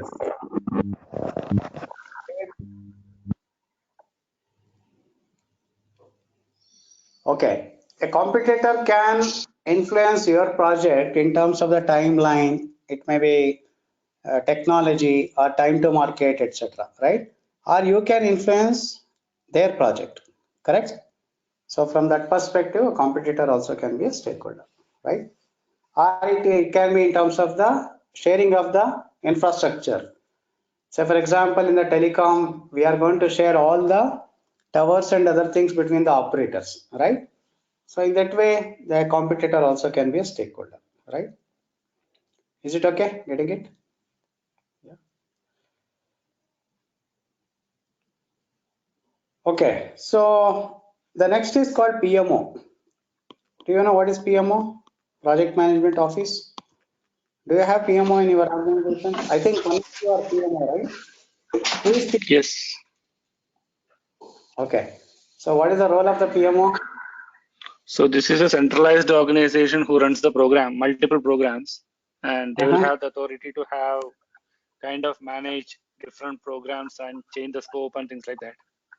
So they'll be the centralized operation lead for the programs. Okay. All right. Okay. So PMO is a single person or a function? It's a function. It's a function. Okay. Yeah. Yeah. Perfect. So PMO is like a department, like a supporting function. It is like a center of excellence for the project management. It is something like HR is a function, quality is a function, finance is a function. Like that, PMO is also a function. So some of the roles of the PMO are, they are going to provide the templates, process, procedures. They can directly manage the project. They can allocate the project managers. They will provide training programs to the team to make the project success. They can directly manage the project. They will help in coordinating among the stakeholders, helping lessons learned documentation, etc. Right? So that is the role of the PMO. So there are three types of PMO. So one is supportive, then controlling, and then directive. So what is the meaning of supportive? They are going to just support. For example, if you want to have the template to capture some risk or the issues in the project, then they are going to provide the templates, and their controlling power will be low. The next is called controlling. In case of controlling, they will ensure that are you following the right templates or not. They will see the compliances of the process, everything, and their controlling power will be moderate. And the last is directive. Directive means they can directly manage the project. Okay. So, for example, they can fund for the project, they can allocate the project managers, they can directly manage the project, and their controlling authority will be high. So, in this way, we can think of three types of PMO. Okay. So, PMO is also a stakeholder within the project environment. Is it okay? So, any questions? Okay. So, the next is product life cycle. What is the meaning of product life cycle? Kind of development cycle of a project starting from the PO through delivery. Purchase order through delivery. No, are you talking about a project life cycle or a product life cycle? Product life cycle. Let's say from design, I mean, from the concept of designing through delivering that final product. The complete phase is called product life cycle. But that can be a project, right? See, what is the meaning of product? Product can be something like laptop is a product. Lifetime of particular product. Maybe what is the minimum warranty or guarantee product? Okay. Yeah, product life cycle goes from customer wise, I can say, from initial stage, then there will be an growth, maturity, sustainability, and then there will be decline stage. So on decline stage, we have to reiterate and we have to reconsider, and it comes to development or facelift. So likewise, the product will goes in a cycle. Okay. Okay. Okay. Yeah. So basically, a product life cycle, it will start with maybe conceptualization, right? Or maybe proof of concept, etc. Okay. Then it will go through the market, right? It will reach the market, correct? And then it will be having growth, right? And one day it will die, right? Once it reaches the saturation, it will become obsolete. This is the product life cycle, correct? So now the question is that whether the product life cycle will be same or different for all the industry. It will be different. It depends upon the It will be different. It will be different. I mean, the stages will remain same, but the situation in the stages will be different. Okay. Yeah, basically the stages is going to remain same, but the tenure can be different, right? For example, if you talk about a car, it may last for 6 years, 5 to 6 years. If you talk about a mobile phone, it may last only for 2 years, correct? The tenure can be different, but when it comes to the stages, life cycle means stages, but the stages is going to remain same, right? So we can say that a product life cycle will remain same irrespective of the product or irrespective of the industry, correct? Right? Now let us understand project life cycle. What is project life cycle?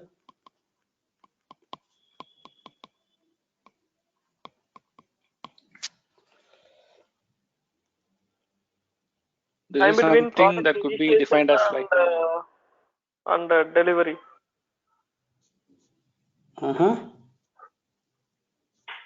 Okay. So any examples of a project life cycle?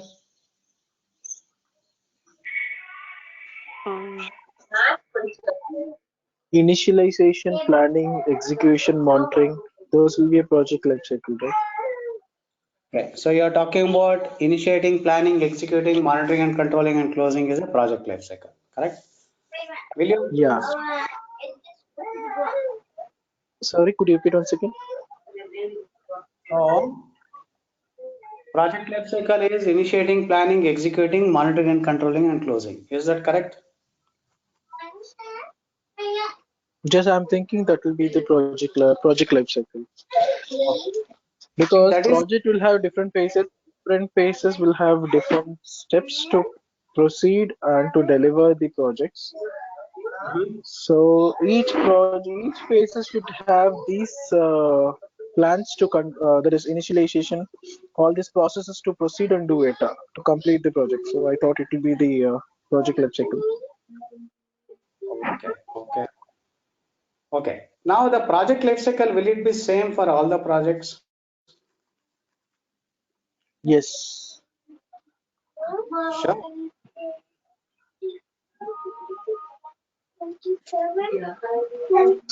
Oh, it's my opinion. It will be yes. Yeah. Okay. See, life cycle means stages, right? So we know that by definition, every project is unique, correct? So in that case, the life cycle also will be different, correct?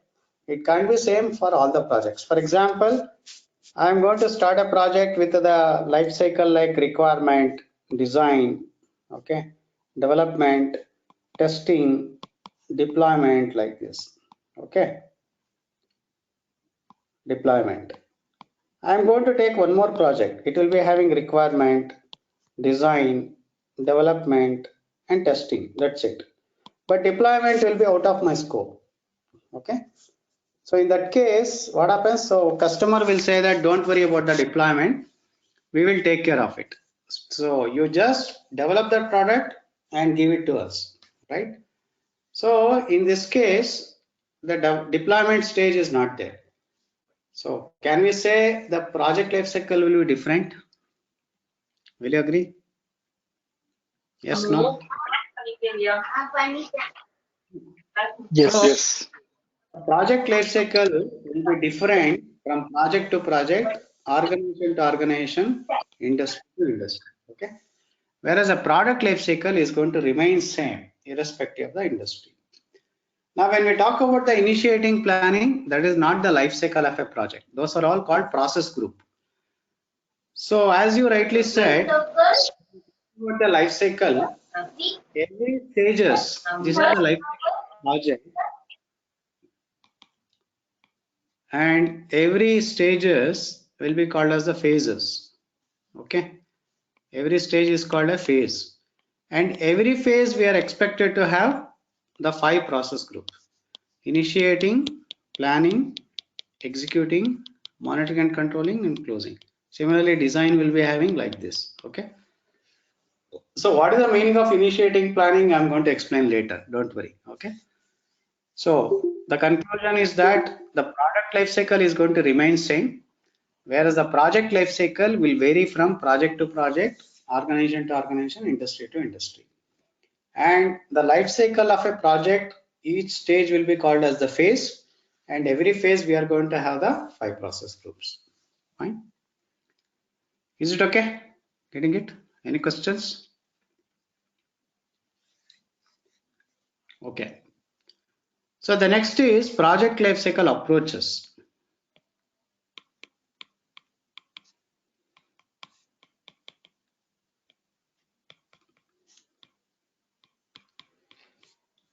So fundamentally, we are having 5 types of project life cycle approaches. One is called the predictive. So what is the meaning of predictive? As the name itself says, we know exactly what we have to deliver. We know what is the output which you have to deliver, and we have done such kind of projects earlier, similar kind of projects earlier. That is nothing but predictive. So the goal of the predictive life cycle, typically it is to achieve the or manage the cost. How better we can achieve the end goal, because we have done a similar project earlier, and also we are having the clarity of the scope of the work.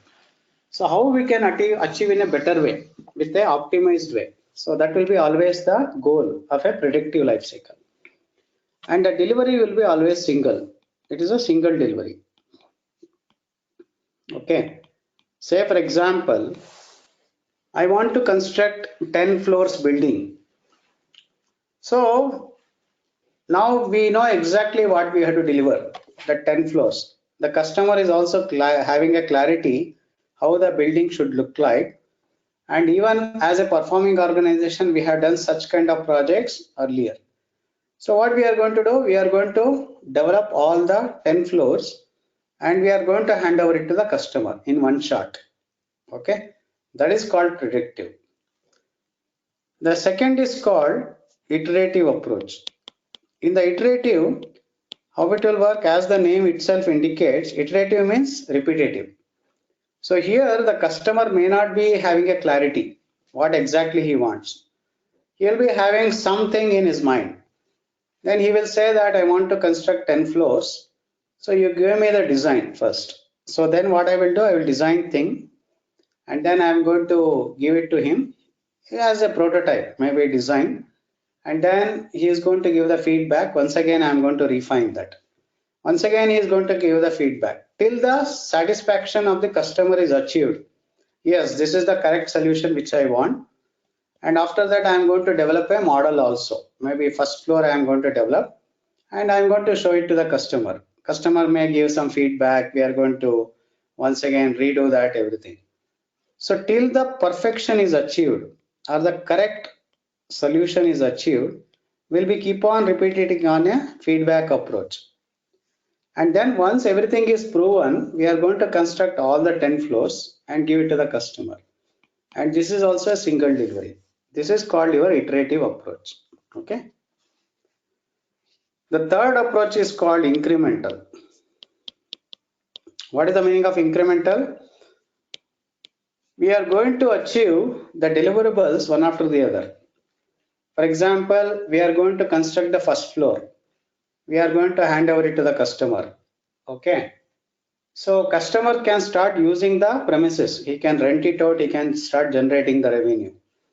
And then we are going to construct the second floor, handover, third floor, handover. So to achieve the speed, to achieve the value or maybe the revenue generation, we'll be keep on delivering one after the other in a succession manner. So that is called your incremental. And this is a multiple delivery. Okay. So that is called your incremental. Fine. The next is called adaptive, or it is also called as agile. In the agile, how it will work, it is a flexibility. Agile means flexibility. We should be able to adapt to the situation based on the market condition, customers, or maybe the competitors, technology, etc. And we'll be keep on delivering to the customer in a small batches. Either it may be a full solution or a half-cooked solution. Okay. And the goal of the adaptive or the agile is to achieve the create a value. Okay. Frequent values. And it is a combination of 2 and 3. That is, it is a combination of iterative and incremental. And it is also a multiple delivery. Okay. And the last is called hybrid. Hybrid, how it will work? It is a combination of 1 and 4. Okay. So it is a combination of predictive and adaptive. Basically, it is a combination of multi approaches, whatever we have listed above. So that is nothing but Can you please give an example of this agile or adaptive approach? Yeah. Okay. Say for example, you want to develop a website for the organization, right? So in the website, how we are going to do? Customer will say that this is the kind of website I want to develop. So what you will do, you are going to develop something and maybe you are going to give it to the customer. Okay. So the customer will give the feedback. For example, in the website, how it will work. In the website, it may be having different pages. It may be having a login page, right? It may be having about the product, whatever they are producing.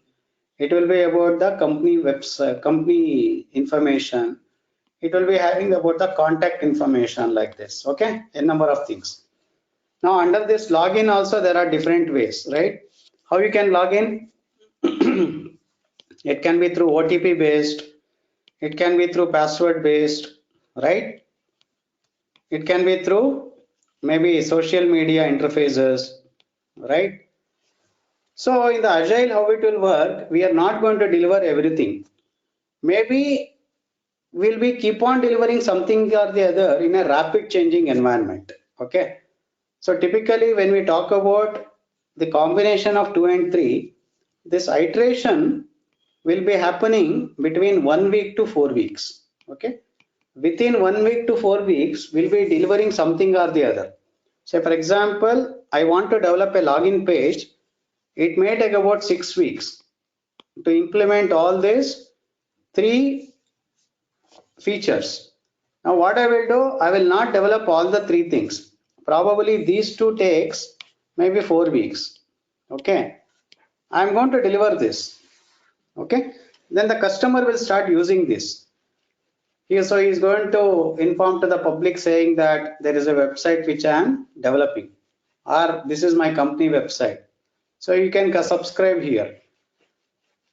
And then after 2 weeks or 4 weeks, I am going to deliver the social way of doing the, getting into the login to the website. Then I am going to develop the product. Okay, whatever it is there, that should be entering into the website. So I will be keep on delivering something or the other in a frequent basis. That is called your agile. Okay. And also why it is called agile is, as the name itself says, it is based on the flexibility. I should be able to adapt to the flexibility based on the feedback that will be provided by the customer, or based on the market condition, or it is based on the competition. I'll be keep on improving something or the other. So that is called your agile. Fine. How many of you are working in agile? How many of you are working in agile? Or how many of you it's know a kind about? of, I don't know whether by definition we are working on that agile project management, but we do keep delivering every other day something or the other, part of the project. So probably the categorization by definition is not aware. Okay, you may not be using it as a formal way, but you are doing it. Okay, that is what you are saying. Okay. Exactly. Yeah. Yeah. I'm working as agile way because I'm using a tool called Jira. So it's I know tool is read what does it's agile tool. Okay. Jira, it's called Jira. So I am working on that tool source. No, Jira is a tool, but are you working on agile? Yes. See, Jira is like MS Project, correct? So MS Project is a tool typically that will be used in the traditional waterfall model or the predictive model. So some of the things the MS Project may not support. That is why they are going to use the Jira tool. Okay, to manage your project in a agile way. But are you using agile? That is the question. Okay. Okay. I think Anyone? working agile opinion wise because it's continuously changing. Any product continuously enhancing because when you go to customer, they want something new thing. We again come back again delivering that thing again. Start using.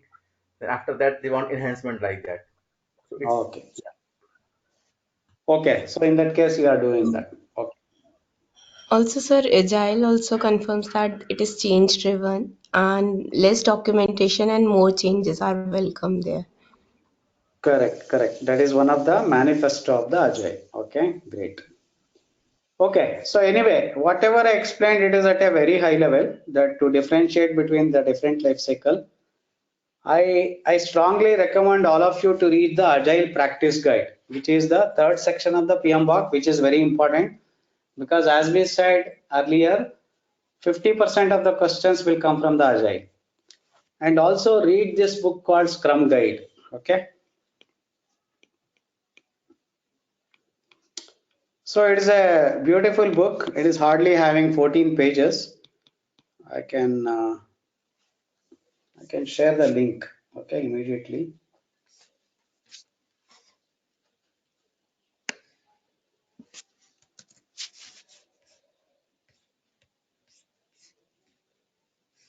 There is a chat box.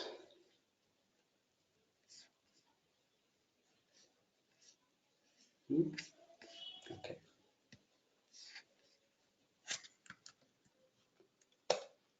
Okay. So I have typed in the chat window. So please refer to that. Okay. It will be very handy to understand the agile concept. Okay. So take that as a homework. So that it will be helpful for the future classes. Okay. So the next thing which I am going to cover is about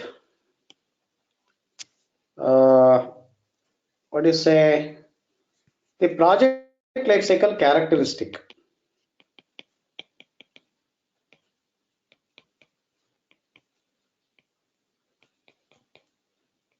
Characteristics. So for example, this is the graph. This is the level.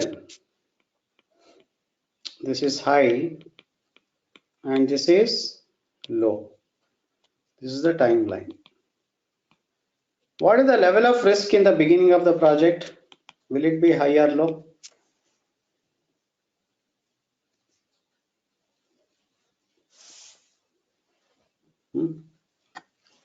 The level of risk will be high or low in the beginning?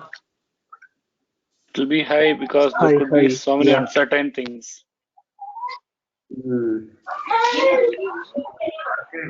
that, what happens? It reduces. We'll have a mitigation plan based on which the risk will get. Okay. Yeah. Will you agree, all of you? Risk means uncertainty, right?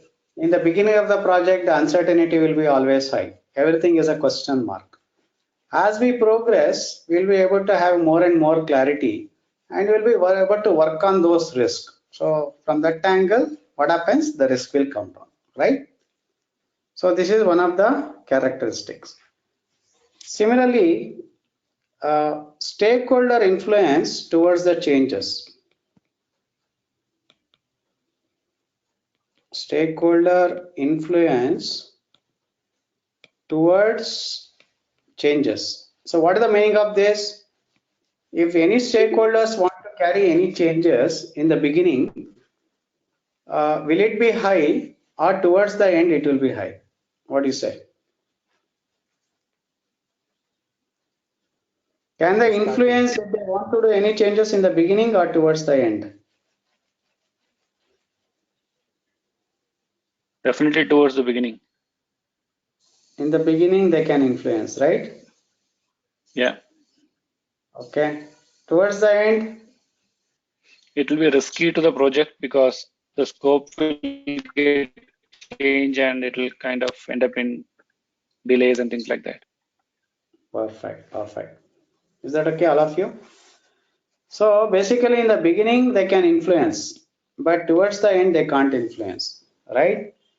Because it is something like this. Just let us say you are doing a construction of a building. So in the beginning, if once you are done with the model or design, or even if you construct some 10% of the or maybe 5% of the building, at that time if they want to do any changes, still you can do that. But if everything is done, towards the end if they ask for changes, then there's a lot of impact. We have to dismantle everything and other things. So the influence level will come down. So as a project manager, you will be in the driver's seat. You can always say that, yes, I can do it, but this is the impact from the cost, quality, or maybe from the timeline point of view. Now it is left to you. That is what you can say, right? So the influence level will come down. Correct? Is it okay? The next is cost, spending of the money. How it looks like?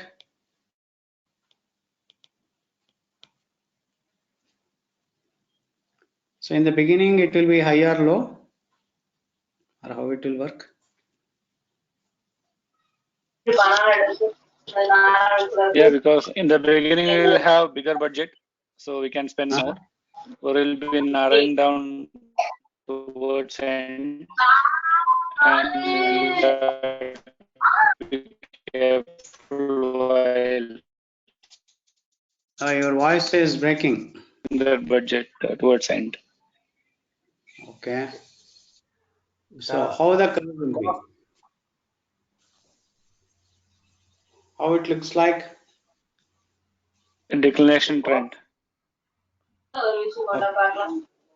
Towards the end, it will be declined.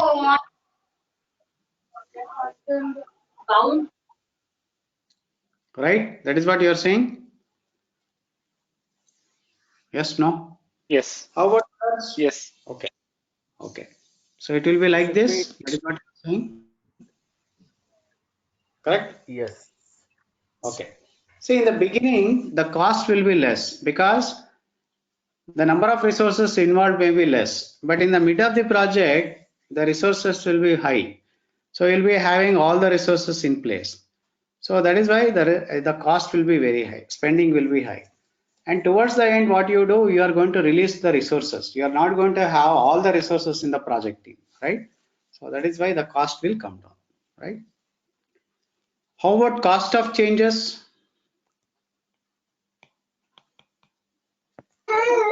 It will be like a risk only. It will be So like the cost risk curve. high in the beginning or low in the beginning? So it will be low in the the changes will be, yeah. In the beginning, low or high? So the changes in the beginning will be low. Whenever it's keep on moving on time, it starts to increase. So it will be low at the beginning, and it's correct. Okay, yeah. Say, for example, if you want to do any changes in the beginning, you can do that. Towards the end, if you want to do any changes, we have to rework many things, right? As we know, the changes which are happening towards the end of the life cycle, it is always costlier compared to the beginning, right? So from that angle, the cost of changes will increase as the project progresses, right? Okay, so I think these are a few fundamentals which you have to understand as far as the project is concerned. Okay. So any questions here?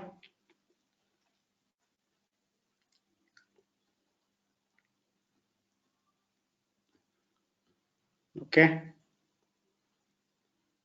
So now let me start with the project. Okay. So let us understand how the project will be getting into your organization. See, whenever we are going to work on any project, a customer will be existing, right? The customer can be external or internal. Will you agree? Now let us say the ideal condition, this is a pre-project stage where the customer is external. So there is a customer who is sitting here. He wanted to carry a project for his customer, or he wanted to develop a product for his own use. Now either he is not having the capability to produce that, or he is not having the time to do that. So what he will do? Obviously he will look for the vendors, correct? He will be looking for the vendors outside. Now let us say there are different potential customers or the potential vendors they are available. Let us say organization A, B, C and D, something like this. So what he will do is he will start interacting with all these potential sellers in the form of bid documents. So what is the meaning of bid documents? The first thing is that he is going to send a RFI. What is RFI? Request for information. Request for information. Yeah. So he is going to ask the information from all the potential sellers. For example, their profile, their company profile, like which are the projects they are doing, who are their customers, where they are located, location based, where they are spread across globally, and what are their financial strength, technology strength, a number of things, their testimonials and their credibility, etc. So all these people will respond with the information, right? So let us say the customer did not like the information from D. Now he has shortlisted ABC. So what he will do? he will send one more document that is called RFP. RFP means request for proposal. So he is going to say that this is the kind of project which I would like to do. So have you done such kind of projects earlier? So what is your approach? What may be the higher level timeline? What is the qualification of the project manager from your side? So a number of things. Okay. So all these people will respond to the proposal, the approach, how they are going to make this project.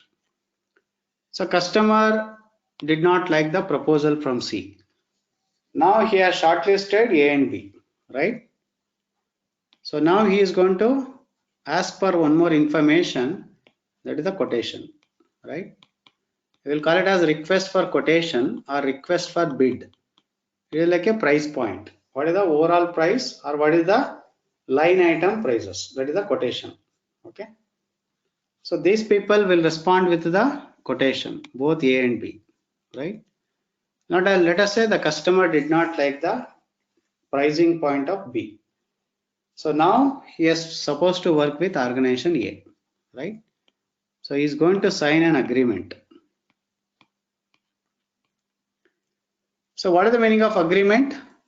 Agreement can be a contract, it can be purchase order, it can be master service agreement, it can be LOA, letter of agreement, letter of intent, it can be an email, it can be understanding, right? A number of definitions which you can call under the heading of the agreement. Agreement is a general terminology.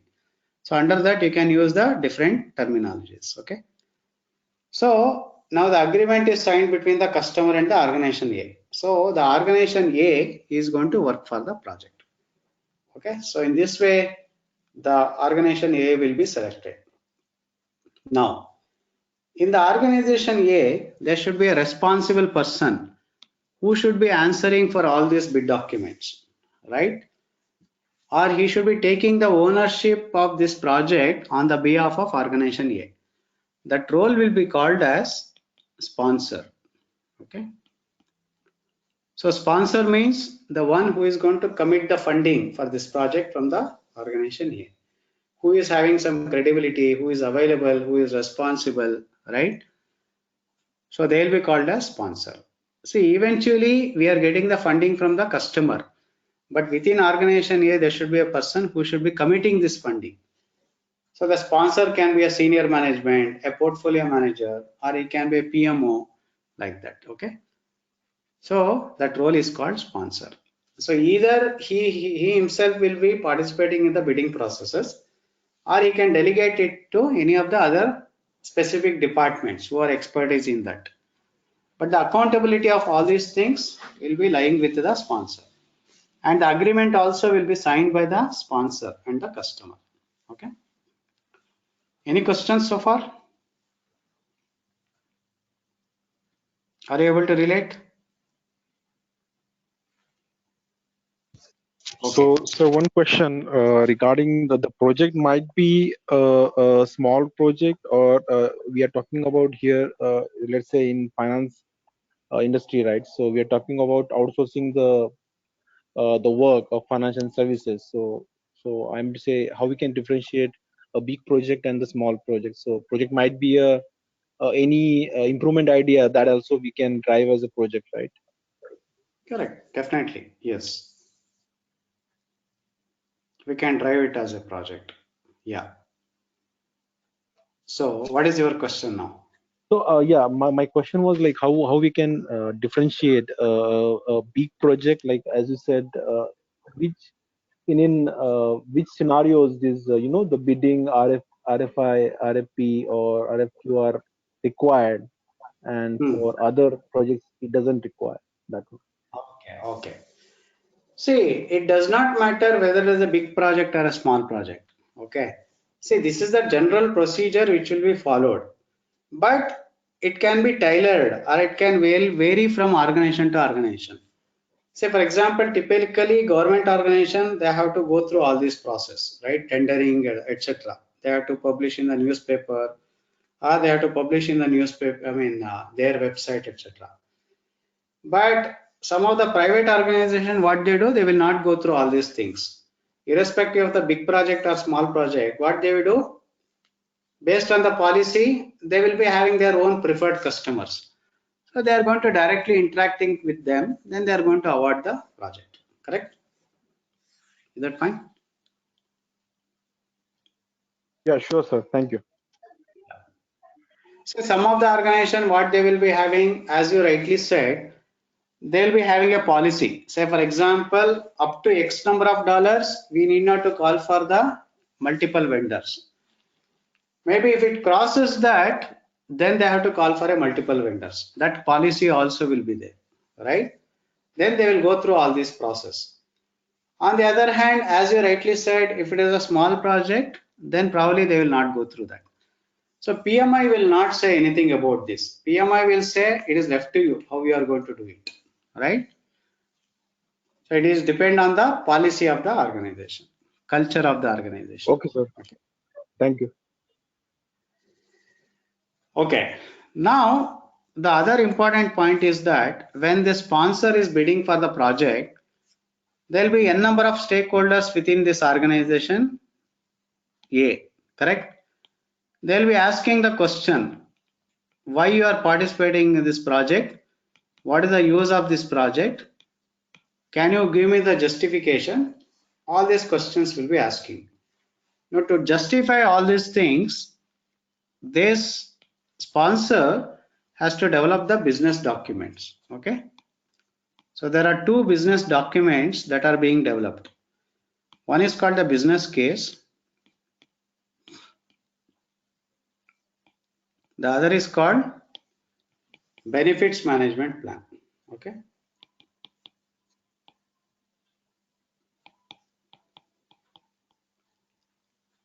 So what is the meaning of business case? Business case will answer the question why we are doing this project and what we are going to deliver. Whereas benefits management plan will answer the question how we are going to achieve this benefit and when we are going to achieve this benefit. Okay, timeline. Okay. So these two documents will be developed by the sponsor, or he can delegate this work to any of the other specialists. Okay.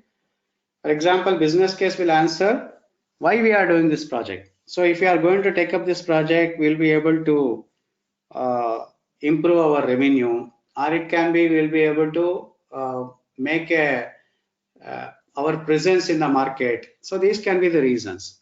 What we are going to deliver, maybe it is going to generate the revenue of maybe 2 folds, 3 folds like that, or maybe we are going to get more future business. How means approach. For example, we are going to acquire a company and we are going to develop this, or we can say that we are going to recruit the resources, we are going to train them, and then based on that we are going to deliver it, or we are going to outsource it and we are going to deliver like that. Okay, when time frame, maybe 2 years, 3 years, 5 years, whatever it is. Okay, so these things will be captured in the benefits management plan. So these two documents, once again, it will be developed by the sponsor, or he can delegate it this work to any of the other specialists like business owners, etc.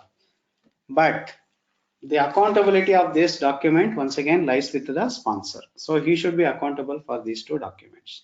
Okay. Any questions? Business case, why not with customer? Customer also has to justify, right, to his, in his organization. Correct. For the so he will be having his own business case. You see, every organization will be having their own business case. But our business case, we need not to show it to the customer, right? Yes. Okay.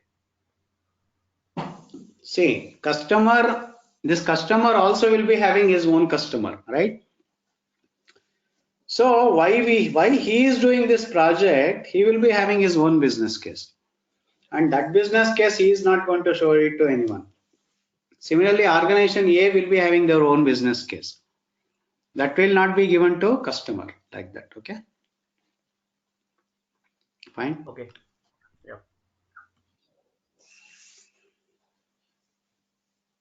Okay. So this is about the pre-project stage. Now when we are going for the bidding processes, so whether we have to go for this bidding processes or what is the use of this project, how much of revenue you can generate, everything has to be calculated, correct? So based on that, we are having a technique called cost benefit analysis. So in the cost benefit analysis, we are going to use some financial parameters. Okay. For example, we are going to have a parameter like net present value. Okay. We'll call it as NPV. Then we are going to have internal rate of return.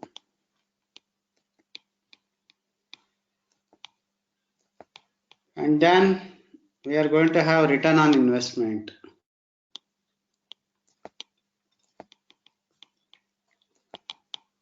Then we are having benefit cost ratio.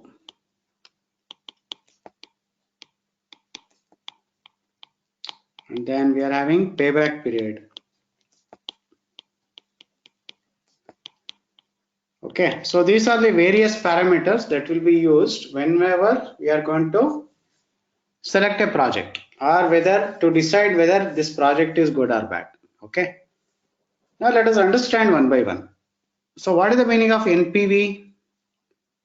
NPV is net present value, is nothing but the sum of the present values minus the investment.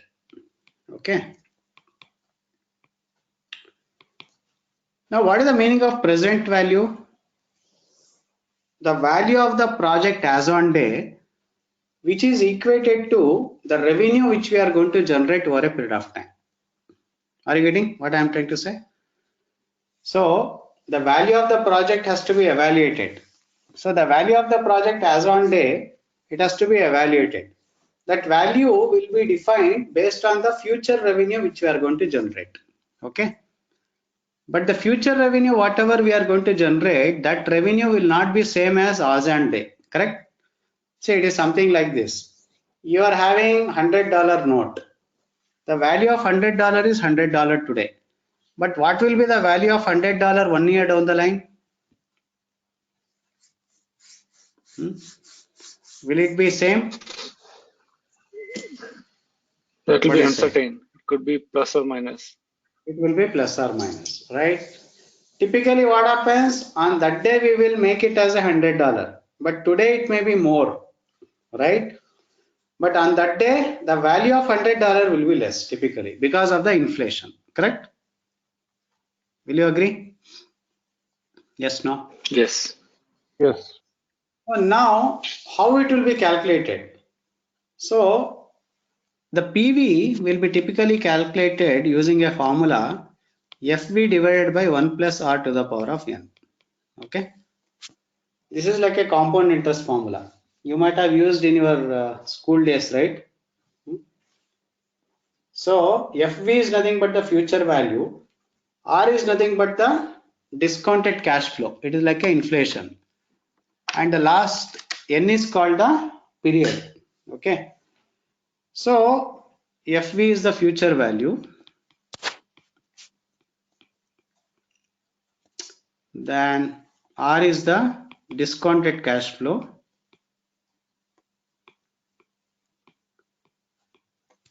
Or it is also called as cost of the capital. Cost of capital means it will reduce, the value will reduce. That is the meaning of that. N is the period. Okay.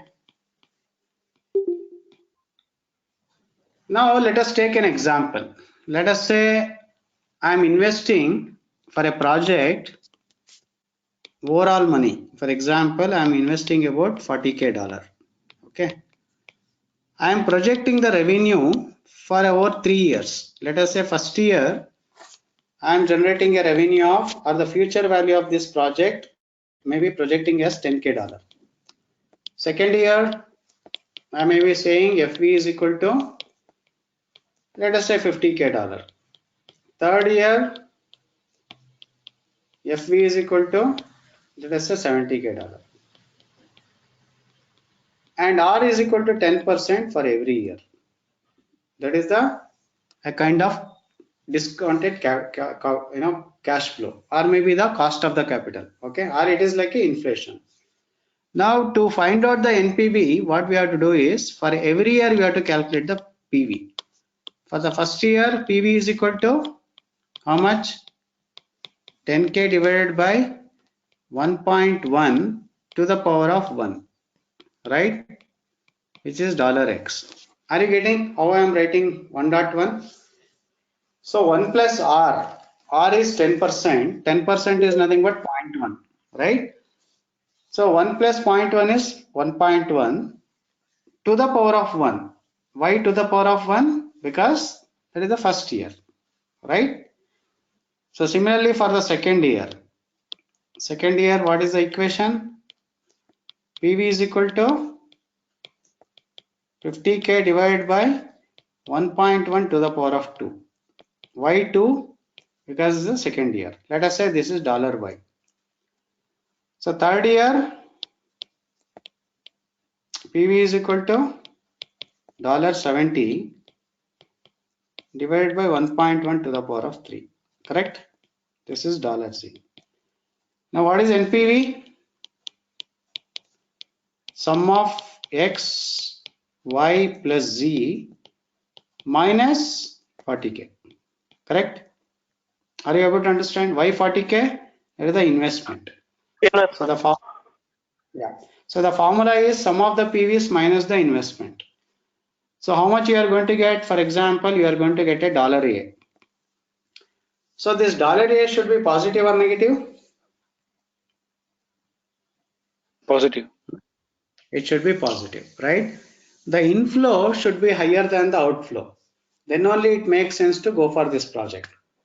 Suppose if the NPV is negative, probably we can drop the project. Okay.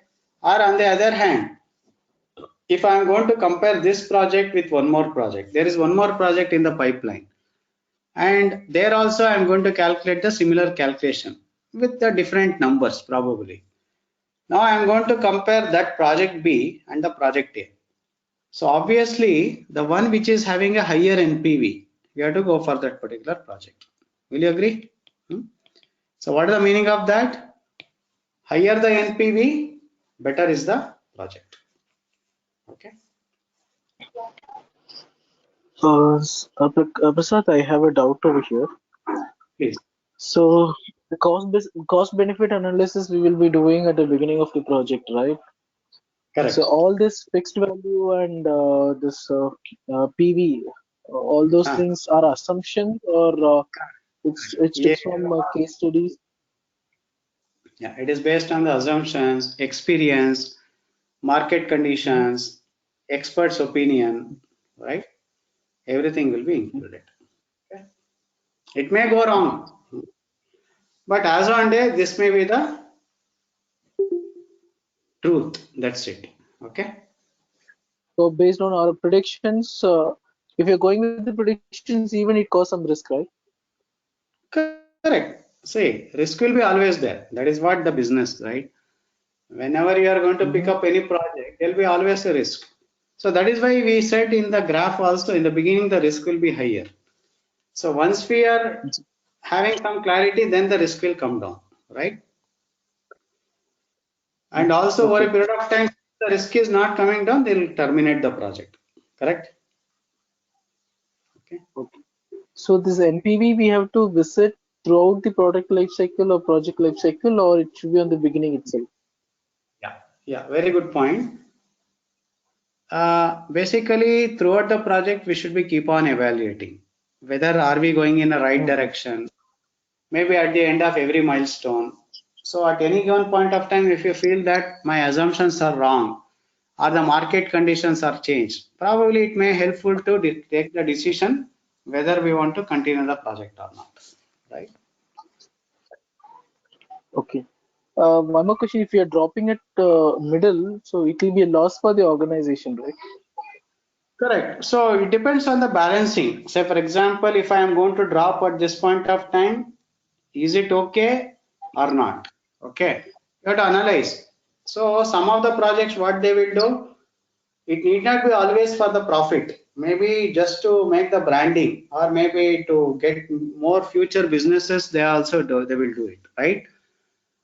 So, and also, for example, if it is a customer project, if you are going to drop in between, you may have to pay a lot of penalty classes to them, right? So now you have to think whether that penalty class is higher or this is higher, or even if I am going to pay the penalty classes, longer term benefits, it may be good. So all this analysis has to be done. The one which is favoring your organization, you are going to take the decision, right? So those decisions will be taken by the senior management or project manager?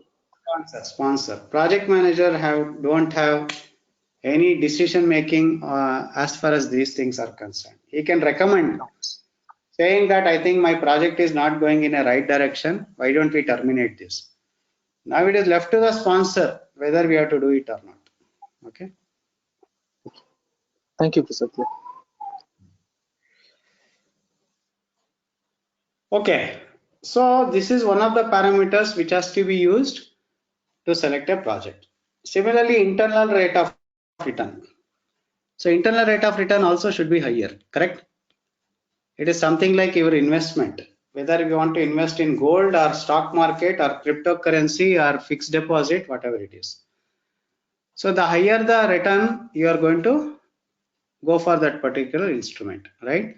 The same way, the one which is having a higher internal rate of return, it is expressed in terms of the percentage, correct? Similarly, ROI also, return on investment should be always a higher number, okay? Benefit cost ratio also should be a higher number, because that is the ratio, benefit divided by the cost. Cost means investment. So it should be always greater than 1. If it is greater than 1, what to go for this project? And when you are comparing with 2 projects, it should be always higher. Whereas the payback period should be lower. Will you agree? So payback period means how quickly we can recover the money, right? So just to give the table, maybe to highlight this. So for example, I'm having project A, project B, and this is NPV, IRR, payback period, return on investment, benefit cost ratio. Okay. So let us say this is 10K, 40K. This is 18%, this is 15%. This is 1 year, maybe 6 years. This is 70%, this is 90%.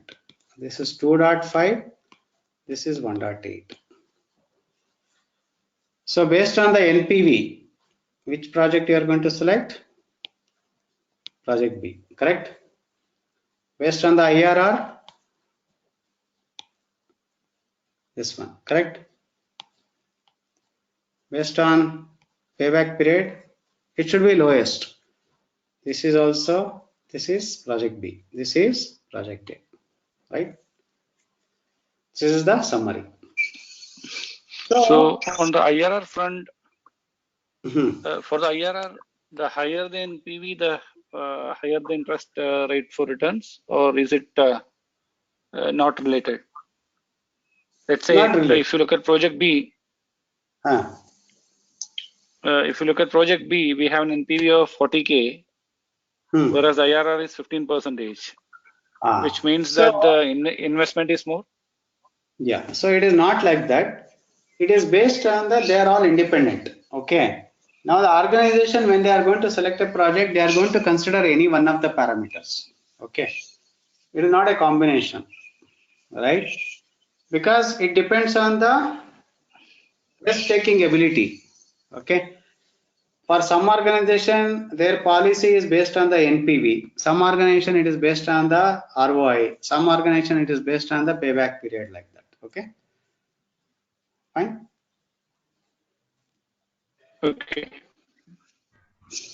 So there is any best practice for the organization recommended by PMI or by anyone? No, it depends on the risk appetite. Say for example, you are also investing for a project. I am also investing my money. Now my risk appetite may be less. I will be looking for the payback period, in the sense how quickly I can recover my money. But whereas you are not interested in the money immediately, you are going for a longer term, then you look for the other parameters, maybe NPV or ROI, etc. Correct?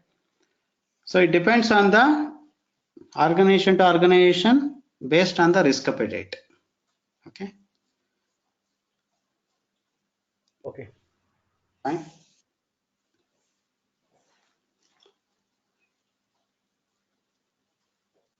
Okay, so these are a few points. Now coming to the examination, how the questions may be asked with respect to this calculation. By chance, if they ask, one way of asking is like, they can give some basic calculation they may ask. Of course, calculator will be provided in the examination. Okay. The other way of asking the question is, for example, I'm having two projects, project A, project B. This is NPV. They are going to give the value as 10K and 40K. And then one more column, they are just going to give the years. This is 1 year and this is 6 years. Now the question is that they will ask you, based on the NPV, which project you are going to select. So what is the answer? The higher the NPV, the better the project scope. So we will go for the project B. Is that okay? And that is irrespective of that years, right? Correct. Irrespective of years. So the years, whatever they have given, they are the distractors. Okay. So the mantra is that higher the NPV, better is the project. Okay. Okay. So there is one more parameter called opportunity cost. What is the meaning of this? Opportunity cost means the cost of the project which you have given up, right? So in this case, which project you are going to select? Project B, because NPV is higher. What is the opportunity cost? 10K. Is that okay? The cost of the project which you have given up, or the next best project cost, is called opportunity cost. Fine. Now to extend this discussion, let us say I am having three projects, ABC. NPV 10K, 40K, 70K. So which project you are going to select based on the NPV?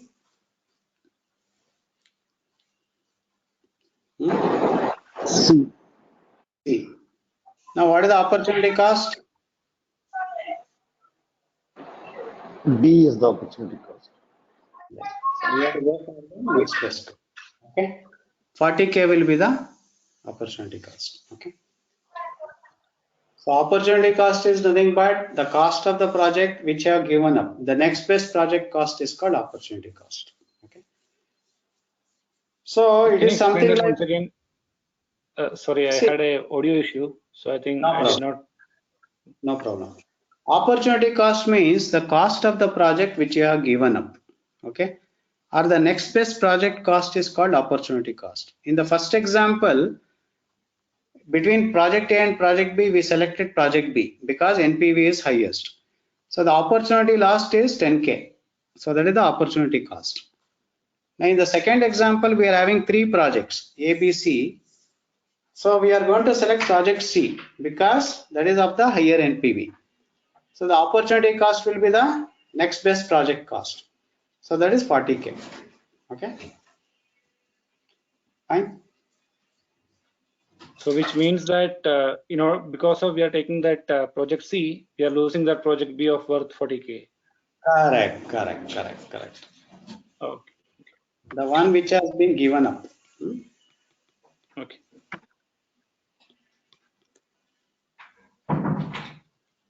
The next best project cost.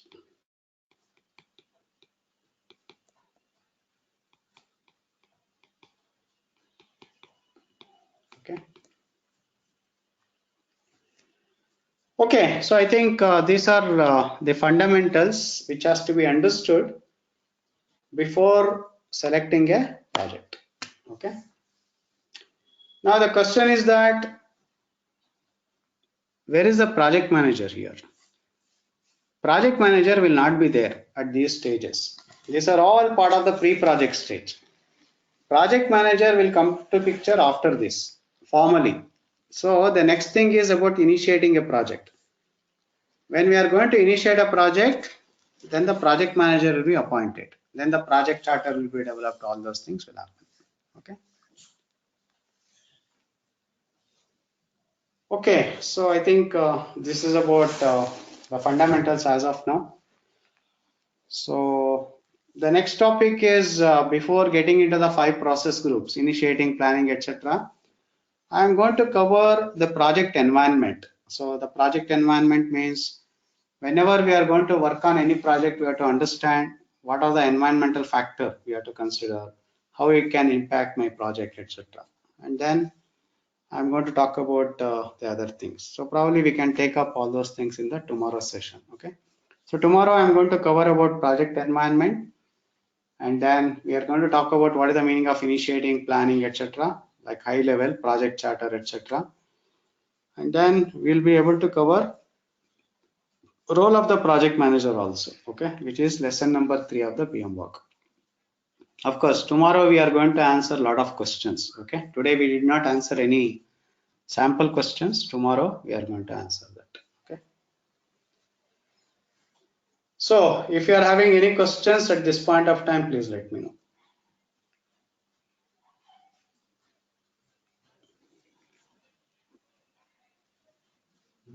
So, sir, are we getting any PPT presentation or like as you said, the book from ICL, or are we to log into the PMI website and from there to refer the modules?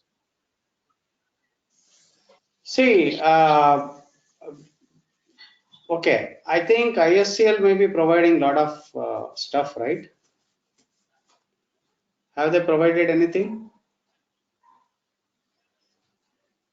Yes, No, I didn't got any link or any account where we can refer the modules. Yeah, so you can check with them, so they'll be able to provide some of the books and other things. Okay. Okay. Then whatever I am writing here, the notes I will share that. Okay. Maybe once in a while. Maybe after tomorrow I can share whatever the things. Okay. Today's and tomorrow's. It will be a running document. Okay. And then I'm having something else I can share that. If you don't get anything from the ISCL, let me know. I will share that. Okay. Fine. Okay. Thank you, sir. Thank you. Okay, sir. Thank you.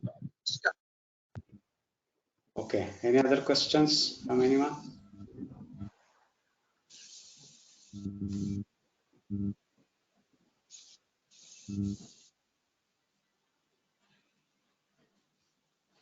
Okay. So if you don't have any further questions,